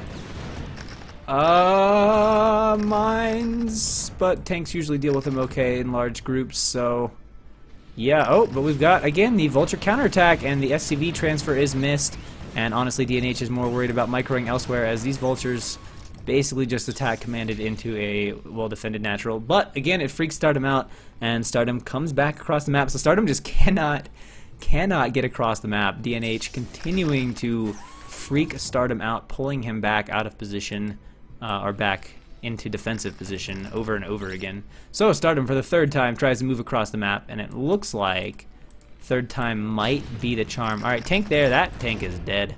But now Stardom is just going to bully his way down here. Doesn't look like he's intending to siege right now. Just on move command, ripping here through the high ground. I think he wants high ground position. But will he go further? Oh dear, okay. Oh, loses a tank across the bridge to those mines. Scan going down, just one tank. So Stardom right now is just on the A-move patrol, just bullying his way across the map. Where are DNH's units? They are kind of... He's got a few units everywhere, but they're not collected, which is allowing Stardom to roll over this a little bit. Okay, never mind. Here's finally DNH's defensive line, which will hold Stardom off from just running DNH over in his natural, which for a second... I was looking around, I was like, where is everything? Is he just going to get run over at his natural? Reinforcements for Stardom a little bit on the slow side. You can see DNH has opened up a pretty big supply lead, in large part due to that initial significant economic advantage. Oh, shit, he's Stardom continuing to bleed some tanks out. And, okay. Luckily those Vultures were there, otherwise he would have eaten it. Eaten it hard.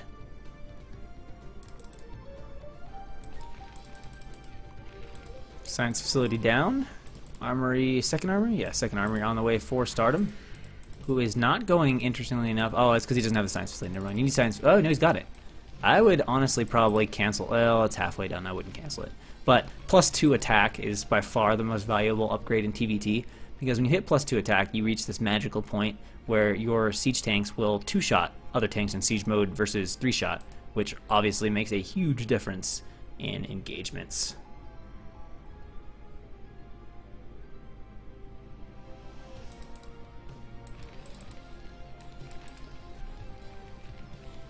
And Stardom now moving across the map, trying to decide where he wants to set up. You can see DNH just playing this very defensively.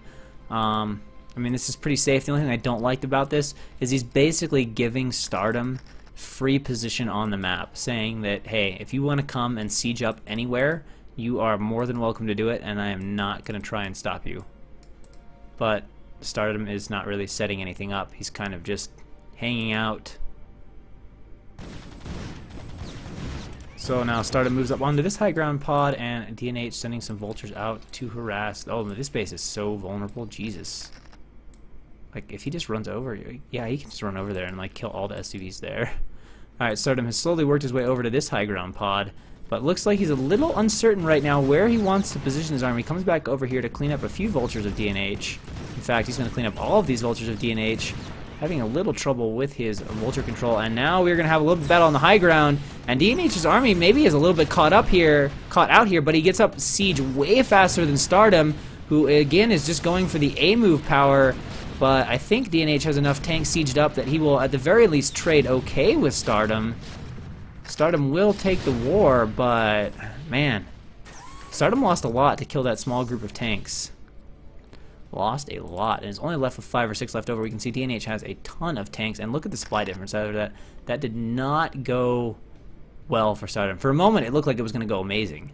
It looked like DNH had just left his tanks out here. He was cut off, but then he sieged up, and Stardom just kind of kept trying to A-move over that, and the, obviously, siege damage. Getting the job done. So DNH working off of 6 factories, Stardom working off more factories than that for sure, but DNH with a very commanding supply lead. And no player really wants to set up a position on the map, which is making this an interesting TVT.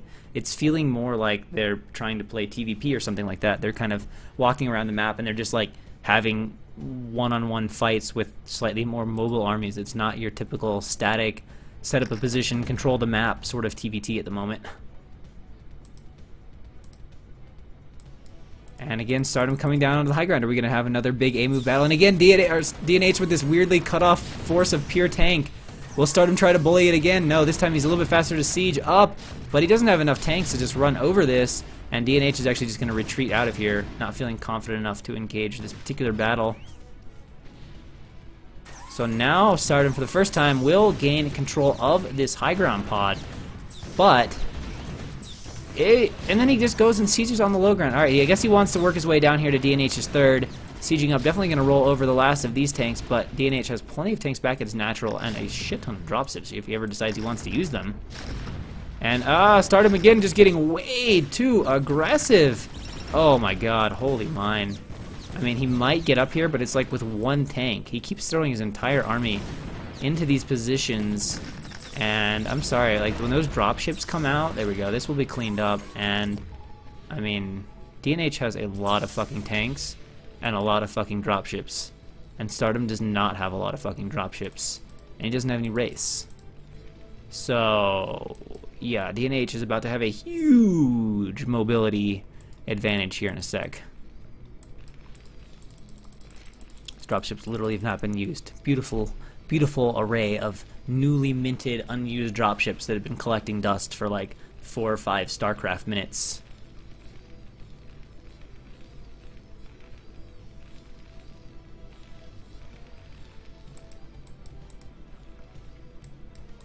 Stardom going, I don't know where. I guess he's clearing out a little bit for the third, and I have no idea what the hell these tanks are doing, or what this group of units is doing. Like, he's not leaving anything in sieged up positions. He's playing this super hyper mobile Terran style. Like, I honestly, usually I can tell pretty clearly what Stardom's game plan is, but in this game it's not clear to me. Like, he moved his entire army to clear a mine. I don't know. It doesn't seem like Stardom's at his best right now, that's for sure. But outside of that, I don't know really what his TVT game plan is right now.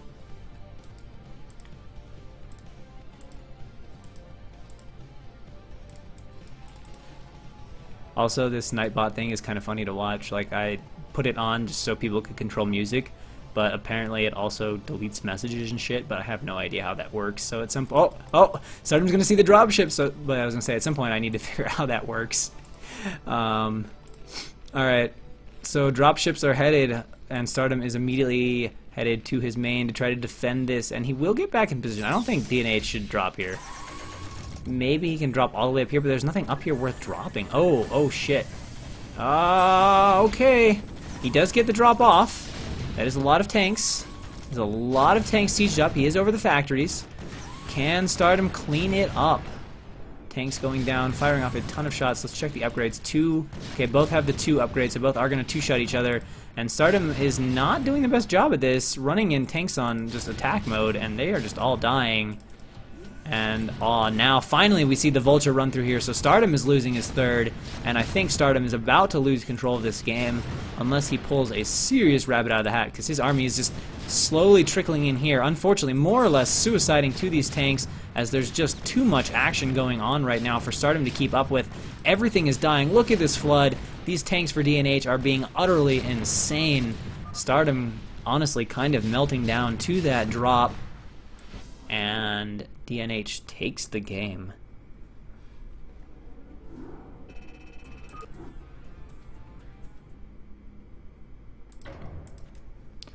Which will take us into our final game between Stardom and DNH on Circuit Breaker, the map Stardom has chosen, feeling confident, avoiding everybody's favorite overplayed map known as Fighting Spirit. So in the top right hand corner as our White Terran we have INS DNH, and in the bottom right hand corner as our Teal Protoss we have Stardom EMG, who has his own team named after him. His team is literally Stardom and the Plebs.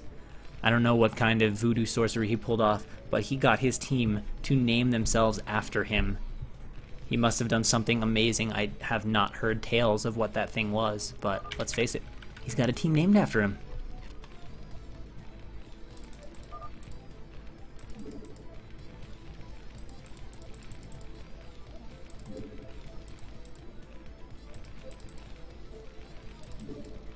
Stardom says phasers and Lumix choose it. Stardom must have paid Phasix and Lumix, phasers and Lumix, quite a bit of money.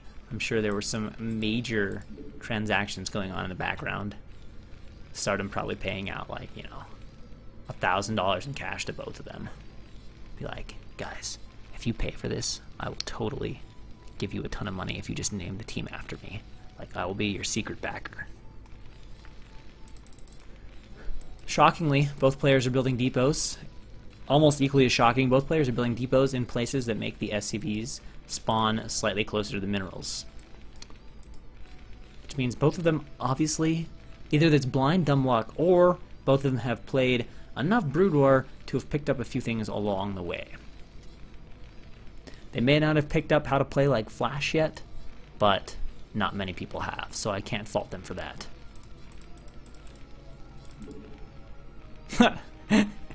Evil Eye saying, I can't tell whether Stardom would be a good guy or a bad guy Transformer, and in fairness, it's a legit question. Now that he says that, I'm not going to get that out of my head for quite a while. Alright, so DNH opts to place the barracks forward again at the edge of natural.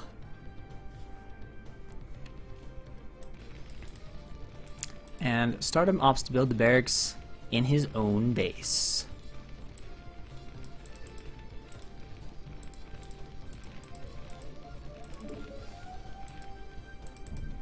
Faust is Zerg from the navel down, but Protoss from the navel up.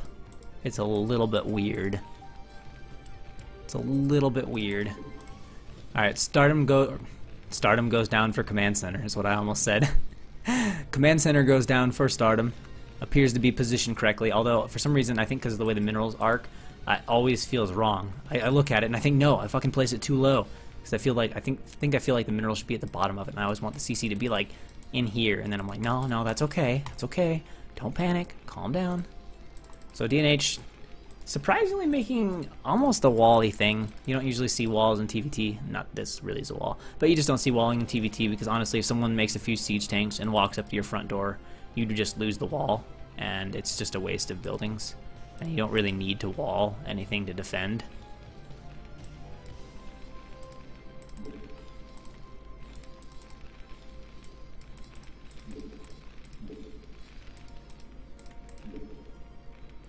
And oh, we're gonna have a little SCV scouting party. Neither of them finding each other quite yet, and they'll have to wait. In fact, Stardom will have to wait, or DNH will have to wait quite a bit longer. Unless, of course, he's actually intending to do something sneaky with this SCV. No, okay. I wasn't sure for a second. He went all the way up there. I was like, is he gonna build a command center? Is he gonna do something crazy? Ah. Alright, factory, unsurprisingly, for DNH. Factory, unsurprisingly, for Stardom. Pretty typical stuff right now for both players. Actually, a bunker here from Stardom. Interesting. DNH opting for oh, DNH went command center first. Which I guess then explains this a little bit more. Indeed, if you're going to go command center first, you're obviously going to have slow vultures and slow tanks, which means you will need a little bit more help if the opponent is making an early vulture or two. Although, in truth, I would think you'd need a bunker. Like, I would think if he just went vultures and your factories are this late, you'd just get these Marines microed down pretty quickly. Well, the SCV goes down fast for Stardom, who sees absolutely nothing. Well, he saw the gas, probably. So probably knows there's a CC up right now.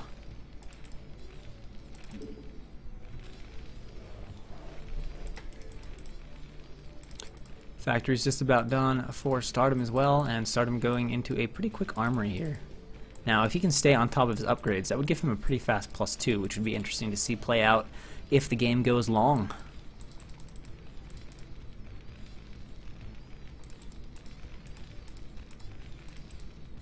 Except not into the command center first game. You're not into like 10 minutes of just pure macro with nothing happening.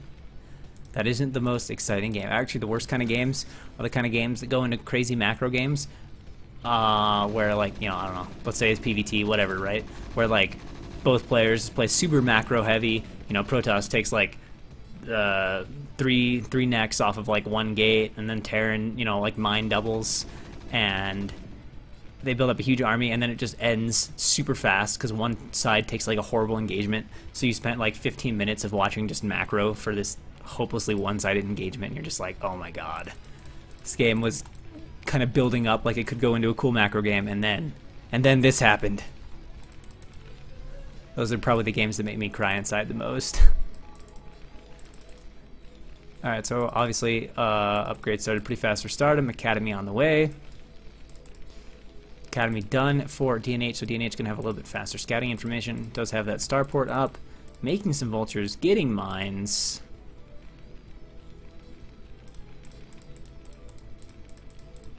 Oh, I didn't realize I did that. But I guess it's possible that I'd be yawning right now. I mean, I did only get like 2 hours of sleep last night.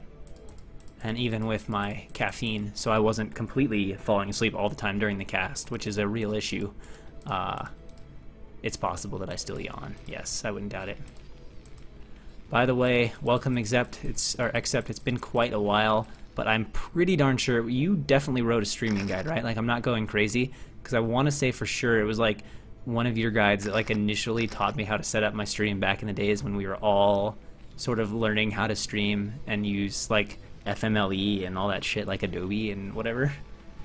If it's not you, I apologize, and I'm obviously going a little bit insane, but I swear that was like, what, 2009, 2010? Something like that. I could be wrong. But let's see. Oh, I heard a drop. What? What? Oh no, I heard a bunker being ungarrisoned. Yes, I was right. I'm not going insane. Those were the days, man. Those were the days. It was such a pain in the ass to stream. Now it's just like you open obs, queue some shit up, and works fine. But back then, everybody streamed on live stream, and you get these horrible grainy streams, but it was still awesome because we'd never gotten to watch first-person view very much. Alright, so barracks being picked off, and now the drop actually is happening for real. Vulture's trying to get some damage done. Some mines laid at the ramp. Scan goes down. Should be able to clear that out fairly easily. Vultures right now taking their time to pick off some Marines, so not getting any kills. And these mines will delay the army a little bit, but these Vultures going to be cleaned up fairly easily. And is this a second dropship? Alright, we're coming in. We did the first. Now we come in with dropship number 2. Unloading the Vultures. Now we've got the main cleared out, and Stardom totally not expecting that, and I don't blame him neither with I. Very few people just take the dropship back and forth and ferry Vultures in, so should be able to get a few SCV kills here. However, was not targeting SCVs with any of the vultures down here, so I think he'll only get 3 or 4 kills. And oh my gosh, Stardom moves his army too deep into the main, and actually DNH just walks around it. So nice move here for DNH. A little bit of overkill reaction from Stardom to leave nothing at the natural. So these will get a few more kills than they should have, but finally will get taken out. Now it'd be really funny if he had like 2 more dropships and just buried stuff in like right as Stardom left. Be like, what the fuck? So where does that leave us? SCV's 35, DNH 43, so DNH ahead economically, but just a little bit. Kind of a subtle economic advantage here for DNH, and that is indeed reflected in the supplies. Oh, but this could be bad for Stardom. If he just tries to bust out, he's really trying to bust out across the bridges. For not having siege mode, this is working amazingly well, though. Wow, okay. I'm not gonna lie, I did not expect that at all. That looked like Stardom was like clustering up at the bridges. DNH had like 4 tanks in an arc, and then Stardom just like does some voodoo magic, and DNH's shit just all dies. So DNH with a large group of vultures laying a bunch of mines. He's gonna go dive in here on this, but I think he's got to run away. There's too many supporting vultures there. 2 tanks, yeah, okay, maybe you could try to mine that up. 4 tanks and 5 supporting vultures? No, no way. Alright, so we got a vulture run-by attempt here for DNH. Stardom kind of is aware, though. He kept some tanks there. Could have pulled them back a little bit further, and now 4 vultures, 5 vultures into the main, laying some mines on the ramp. Tanks spawned at a wonderful time, though, for Stardom. Shouldn't be doing too much damage, but in the meantime, Stardom doing a good job and taking this opportunity to siege up at DNH's natural as he cleans up the drop, so that exchange going reasonably well for Stardom. And now the game's fairly close in supply, and look at this, DNH is taking the base over here at 12 o'clock, taking that base instead of this base for the simple reason that in TVT, actually it's true for most matchups, but in TVT gas is very important and you definitely want gas, so taking the gas base first. Stardom, we can see expanding to the mineral only base at the bottom, be able to flood some vultures, build a few extra turrets, whatever, and again DNH, just like last game, hits this play where he just starts making a bunch of dropships, but he seems to like to wait for a large number of them before he uses them. He did do a few more drops in this game than in last game, but his preference seems to be get a bunch of dropships and then start using them, not like get 2 dropships and use a mostly ground army supported with a few drops, but it's just like get a bunch of dropships and go drop some shit. Stardom has a barracks here, so if he's paying attention at all, he will be aware of this, and he has kept a lot of stuff at home. Now, he will need to handle this a little bit better than last time. He's got some turrets up. Does he kill one of the dropships that goes in? No, all 4 make it in. Immediately unloading at the ramp. Just needs to siege up, but Stardom is again out of position, although DNH is not sieging that fast, probably because there were vultures on top of his tanks. But I don't think this drop will do the same kind of crazy damage as last time, as now Stardom is all sieged up at the ramp. He is going to go ahead and try to drop in the main, over here again at the factories, but this time there are only 3 tanks, which will not have the unstoppable splash damage, and spawning units should allow this to be cleaned up fairly easily for Stardom, and those mines will finish off that last tank, no problem. Does unload the last of his drop, going for an SCV kill or 2, but the tank isn't in siege mode, so it should only get, like, what, 1 or 2 kills? It's got 1, can it make it 2? It's gonna make it 2, I think. 2 kills. Not sure if 2 kills on SCV is worth a tank. And by not sure, I mean it's obviously not, but I think he just wanted to unload that and get out of there with those dropships. Hello, hello, Sham2. How are you today? And now DNH is going to fly back home. The good thing for DNH is somehow he flew over like 3 or 4 turrets and lost no dropships at all. And it looks like he's going to immediately load up and go for another drop. What do we got? 5 dropships this time? As he continues to add to that count ever so slowly, heading on his way to his 2nd upgrade. Does Stardom have it? Stardom could, but no, Stardom does not. Oh, did he lose his armory in the engagement? And look at this, we have vultures running into the 3rd base here for DNH, absolutely destroying the SCV line. DNH knows it's not even worth it to try to run them away, might as well just mine their last minerals. And Stardom is just going to leave those vultures there to attack. And where did DNH's dropships go? What? Oh, they're just hanging out here. And he unloaded them all. Wait, what? What is going on? Oh, he unloaded them while they deal with these vultures. Okay, that's fair. So sending his tanks, sending his vultures over here to deal with all of the vultures of Stardom. Unfortunately for DNH, his vultures way out in front of his tanks, so basically donates his vultures while they were disconnected from the tanks. And now DNH sieging in a very awkward position. He is sieged up first, but he is on the low ground, and Stardom again with the A move, aggressive TVT, and unfortunately A moving into siege tanks, even when you are on the high ground, just doesn't work out, and Stardom just completely losing his army. A little too aggressive there from Mr. Stardom.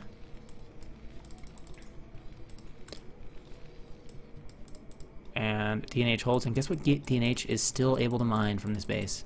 So definitely getting the gas advantage. Stardom does have a little bit higher mineral income right now, although probably not by much, and definitely won't be by anything once DNH has a few more SCVs transferred over. And DNH with that extra gas will like his position, has all the dropships out. Stardom does not have any, so DNH, pretty comfortable position for him at the moment. Although Stardom is going to go ahead and float this command center out to grab his 4th base, which will get him on 3 gases, up to that same gas count as DNH. And of course DNH has 2-0 upgrade now. Stardom going in for the surround, but does he have enough vultures? He certainly does with tank support, but DNH reacts and is going to run out of there. Stardom I don't think has his +2. I think his armory died. I'm trying to find it. No, never mind. It's over here. Does he have +2? Did he just get it? No, he does not. Oh, wow. So Stardom got a super fast first armory and got a fast +1, but he did not follow up with +2, which is that really important, really useful TVT upgrade where you can go from 2-shotting tanks to 1-shotting tanks. Oh, DNH taking a major mine to the face right there, losing 3 tanks, but sends his vultures back and will clear out those mines. Yeah, that's actually why he doesn't have +2. Well, I don't know if that was because that was killed or because he's just now building it, but yeah, you can't exactly get +2 without a science facility. Turret going up with the 3rd base here. And Stardom transferring some SCVs over to his 4th base. Just needs to get a gas up there, and we're having a little bit of vulture trade. DNH fighting from the high ground, but Stardom with the numbers. DNH brings a few tanks back over to help support this, and cleans it up without too much difficulty. Again, all these dropships just sitting here. I think DNH just doesn't feel like he has enough units to be comfortable going and doing a drop, and he doesn't really seem to be into the sorts of attacks where you bring your ground army and siege that up and then also drop on top of the opponent's army as you attack. He seems to just want to use the dropships for like big doom drops into the main. And honestly, given how well it worked for him last game, I can't fault him for wanting to do the same again. I mean, that completely destroyed Stardom. So now we're transitioning into a reasonably even game. Stardom has now matched the gas. So Stardom slightly ahead economically, but DNH definitely is ahead with his army, with his upgrades, and arguably has the slightly better map position. Still surprised to see Stardom or DNH not taking advantage of this and setting up a more aggressive position on the map, instead opting to defend at home, but I guess he's been annoyed with the vulture harass and really just wants to get mining going at his 3rd base. And now Stardom is out on the map in the typical cluster fashion of Stardom. I think he clicks very accurately, so he gets everything to cluster up like really well. And I will admit, when you play Stardom in PvT, it is fantastic when you like come in here and like stasis 2/3 of this shit with like 2 stasises, which I have done a few times. There's the doom drop now from DNH, rolling into the main, tank sieging up, and guess where Stardom is on the map? Not where he wants to be. So, will this drop be as devastating as last time? I don't know. Oh, no, probably not. It looks like he's trying to pick up some of these tanks, not feeling too confident in this drop, or is he just going to drop them here lower in the base? A few units getting on top of these tanks. Looks like this is getting cleaned up right now. And DNH does indeed relocate a few of these tanks lower down in the base. Not sure that was really the best call there. But hey, moving some vultures around. This army is like forgotten now. Stardom remembers it. Drops 4 dropships, 1 vulture. Alright, so Stardom is going to go for a big attack here. On top. Only 3 tanks. There are a few vultures, but Stardom is trying to run it. The DNH's vultures actually really messing up the padding from Stardom there for a second, but right now DNH is just getting overrun. This time, Stardom's A move, super aggressive attack, appears to be working as he just has a lot of stuff. Can DNH stop the tide? Dropships are returning, could help, but where are the tanks? I just don't see that many tanks right now for DNH. He's got a few back here. However, once Stardom starts to siege up at this position, sieging up a little bit at the ramp, and picking those off. And are there enough units here from DNH? Stardom is trying to just bully his way through here, laying some mines. Vultures are thinning out, and it is down to just a few tanks, but Stardom is in the natural of DNH right now. DNH setting up, trying to get a line. We'll see how the first shots go, and let's remember, DNH does have that 3-2 attack upgrade advantage. However, 3 or 4 tanks being donated. Vultures coming out, bad rally here. Not re-rallying quickly enough. A Wraith coming out in desperation to start shooting away at these tanks, and it might do a little bit. However, there's a Goliath or two back here, and Stardom has a very large reinforcement on the way. DNH very low on units right now. This Wraith is going to gradually pew-pew away this tanks. However, his base over here completely now exposed to Stardom if he wants to, and is loading up a few dropships. We'll see if he's going to do some... Oh, I don't know where that tank's going, but it is definitely going to die. He is going to load up a few dropships. Perhaps this is defend his third. Perhaps it's a last-ditch effort. But Stardom definitely now has complete map control. I don't know if he can bust all the way into DNH's main, but he is absolutely going to go over and shut down mining here at this third base. And DNH mined out over here. So going to walk on top of here. Now, will DNH bring the dropships over, or is he just going to go for one last drop? I don't even know where he went with his dropships. But this base is 100% shut down now. This little pew-pewing Wraith... Actually, wait, what? Oh, wow, that's kind of cool. Alright, never mind. This base might not be 100% shut down. I spoke a little too fast. And DNH coming in with a drop from over here. So no, DNH is actually going to save his third base for right now. Cool save here from DNH. And now Stardom is sort of spread out everywhere, trying to decide where he wants to hold position on this map. He's got a few units everywhere, but perhaps nowhere focused enough to actually accomplish anything. And DNH, having held that off, will go ahead and start to set up a fourth base in the top left-hand corner as Stardom continues to try and reinforce this attack. Still has positioned the bridges, which is pretty annoying. DNH can only get units over to this side of the map by dropship. However, Stardom needs to be very careful walking up here, but it looks like... Oh! Mines going off. Fortunately, Terran armies do a pretty damn good job of clearing out mines, even with small numbers. And now, DNH's third base will come under fire here from Stardom again a little bit. He does have some tanks there, and if these Goliaths go down quickly, I think he'll be alright. Now, can he see this? No, but he can send the Wraith over here. Would need to re-rally this just a little bit. And a few more Wraiths out for DNH now, just going to town on these tanks, but Stardom reacting with a lot of Goliaths, and these Wraiths will die. And when I say going to town, I mean chipping away at like 10 health of the tanks. Because, let's face it, Wraith's damage versus ground is pretty insignificant. And DNH is actually going to go ahead and double expand behind this. So if DNH can hold a position on the map, which might be hard. I mean, Stardom still has a lot of tanks. He's thrown in a lot of Goliaths into this army, which is interesting. It gives it a little bit more, like, a-moving power than Vultures sometimes. But, I don't know, Goliaths are not necessarily that great, and they certainly don't have the utility and speed and mobility of Vultures. Although, DNH just donated a crap ton of Vultures over here. And now DNH heading out onto the map with some tanks all by themselves, and I'm worried he's just going to get like completely surrounded here by Stardom.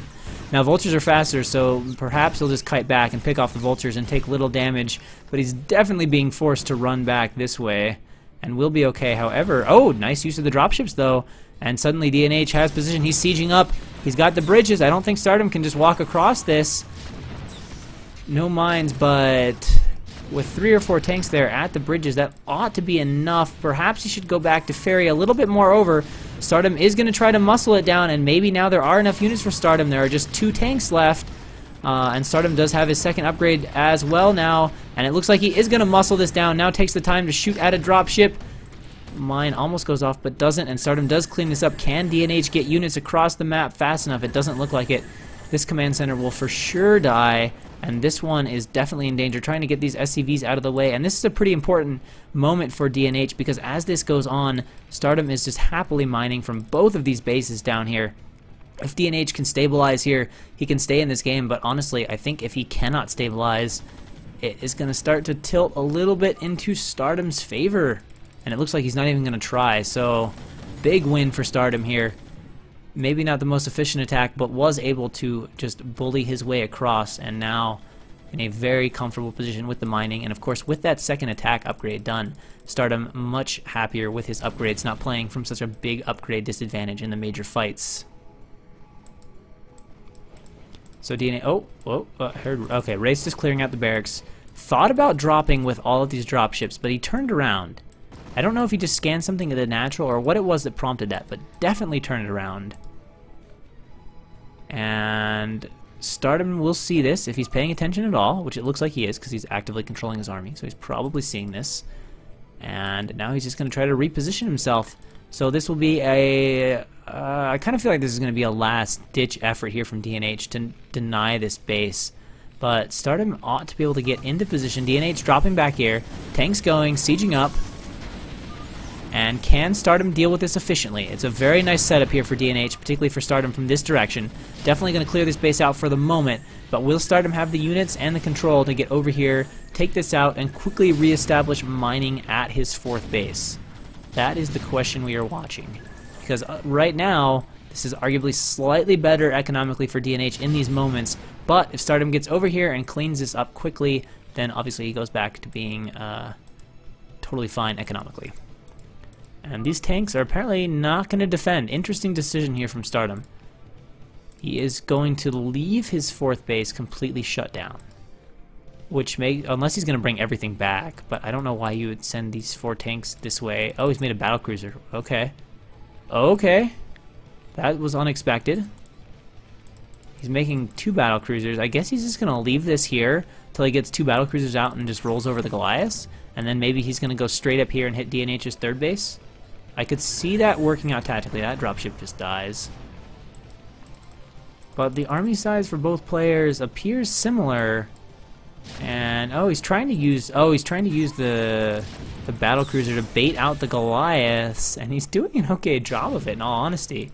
But it looks like DNH is going to run forward with these tanks. An interesting decision, does pick off that last tank though, and that will chase the battlecruiser away for the moment, but DNH is forced to leave this position. No, actually he's just setting up in a different position. Now Stardom will come over here, it looks like, and try to clean the rest of this out. Is he just going to A-move into this? And again, he just A-moves into it. Stardom probably should siege a little bit more. Will he have enough to clean it out? Honestly, he should have just gone for the Goliaths if that's all he wanted to do, but unable to clean it out. So Stardom, oh my god, that was a mistake. Oh shit. So Stardom is building 2 command centers. However, DNH has kind of reestablished himself here. He's now taken this base. He started mining from it. And the situation is less terrible for DNH than it was for sure a minute and a half before, 2 minutes before.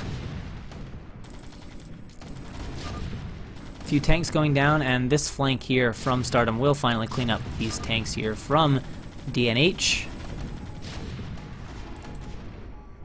So Stardom can float a CC back out and grab this base, and of course Stardom is floating out an additional CC to take a 5th base at this point, which DNH will not want to allow him to take for free. But what I'm curious is Stardom going to want to float all the way to the gas base, or is he just going to say, oh man, just give me minerals, I just want minerals right now?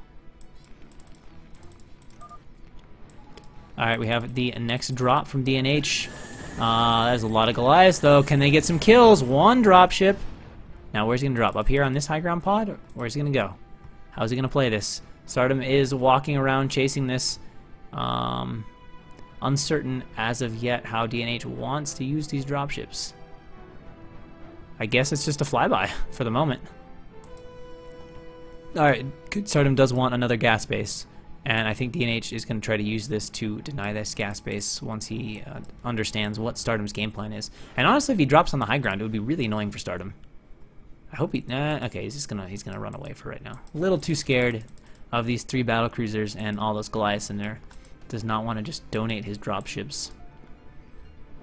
It's evolving into kind of an interesting TVT right now. The only thing I find a little bit strange about this game, finally 1-1 for the 1-0 for the battlecruisers, is that neither player, you know, I can kind of understand if DNH is trying to be really mobile with dropships everywhere, but neither player has really taken control of the map. Like, it's kind of weird to see a TVT where both players are just spending most of the game sitting behind their bridges with large armies. Like, usually that's a recipe for disaster in TVT, but neither player feels confident enough to move onto the map and try to set up tank lines anywhere on the map. So we're getting this sort of, I don't know, like PVT feeling style TVT, where it's like you move armies at each other and attack and occasionally siege. Now DNH is doing a little more dropship action, which is definitely going to fuck up this command center. Yeah, Stardom is kind of headed that way, but he's out of position. I don't think he scanned it. I think if he scanned it, he'd be moving all the way there. I think he's just kind of clustering up his army. Now he's going to bring everything together here. So he's got a huge army, certainly enough to roll over a little drop of DNH. And obviously I'm hearing a lot of scans on the map. Now I can't tell whose scans those are, and I wasn't paying attention to where they were lighting up. But Stardom is going to go ahead and move towards DNH's stuff. So we're going to have another one of these little base race situations, which we have had a few times. It kind of looks like it. And Stardom's army over here is huge. It will definitely just eat through DNH's. And look at this. There's nothing set up over here for defense. Like, the army is really out of position. Like, if he was just sitting on top of his high ground, or even in the middle, this army from Stardom would not be that scary. But it's completely out of position right now, and that's going to allow Stardom to just set up and immediately deny mining over here at the 12 o'clock. And then DNH is going to have a really hard-fought battle because Stardom is already in here with position. Now DNH is getting off the first sieges, and Stardom, much like before, is going to play this body blow style, at least getting in here and siege up on the low ground. I still don't know why he's so against sieging on the high ground, but alright, so we've got a few Yamatos going off, which is nice for thinning out siege tank lines, but DNH has a way better siege position, and Stardom is going to move right into this, and of course DNH is counter-dropping at the bottom. Does Stardom have just enough pure units to overcome the superior position for DNH? It's hard to say, but mining is definitely shut down for the time being at Stardom's bottom 6 o'clock base, and it looks like, yes, for the moment, Stardom has enough units to clear out DNH's position here, continuing to reinforce with Goliath, though we'll be able to clean up that battlecruiser no problem, and with more tanks on the high ground and no battlecruiser vision, I guess that's it for Stardom. And he says GG, and DNH takes the game. 2-0 sweep for Mr. DNH in a interesting style of TVT.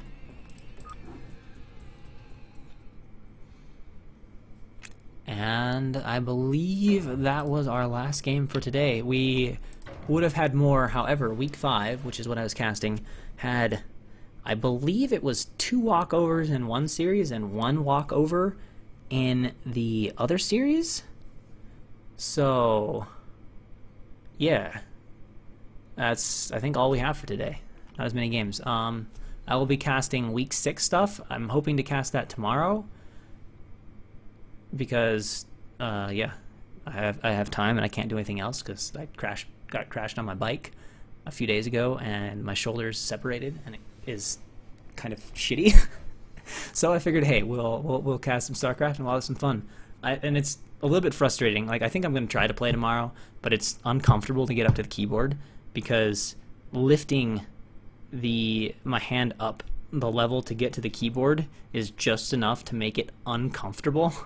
So it's like I can kind of get up to the keyboard, and if I could stay on one side of the keyboard, I could play reasonably fine. But like if I'm playing Zerg, 4SD, whatever, that's fine. But when I need to go to the right-hand side of the keyboard, that moving my hand across the body is pretty uncomfortable. So yeah, that's my story for the moment. But look for week 6 casting tomorrow, and then we'll try to cast week 7 sometime during the week, and then we should be pretty current with CPL games and playing a little bit less catch-up. And Curiosity, if you end up hosting a tour and people want those games casted, send those reps my way and I'm happy to cast those games as well. Just let me know. Oh, it's Danny. What do I think of the Brood War remake coming out? I think I'm excited. I mean, honestly, I don't care about the graphics aspect that much. You know, like, I mean, it'll be cool to see Brood War in HD, but I could really care less. But I am excited for the possibility that it's going to bring a lot more players and the ladder. Like, the ladder features and the matchmaking and stuff is going to be really nice no matter who you are. And it'll be fun for a while having a much larger player base and more active thing. I don't know if it'll last. It'll be interesting to see. Like, I don't know if a year from now we're going to have a couple thousand people playing, but I think we'll have at least a period with very high activity.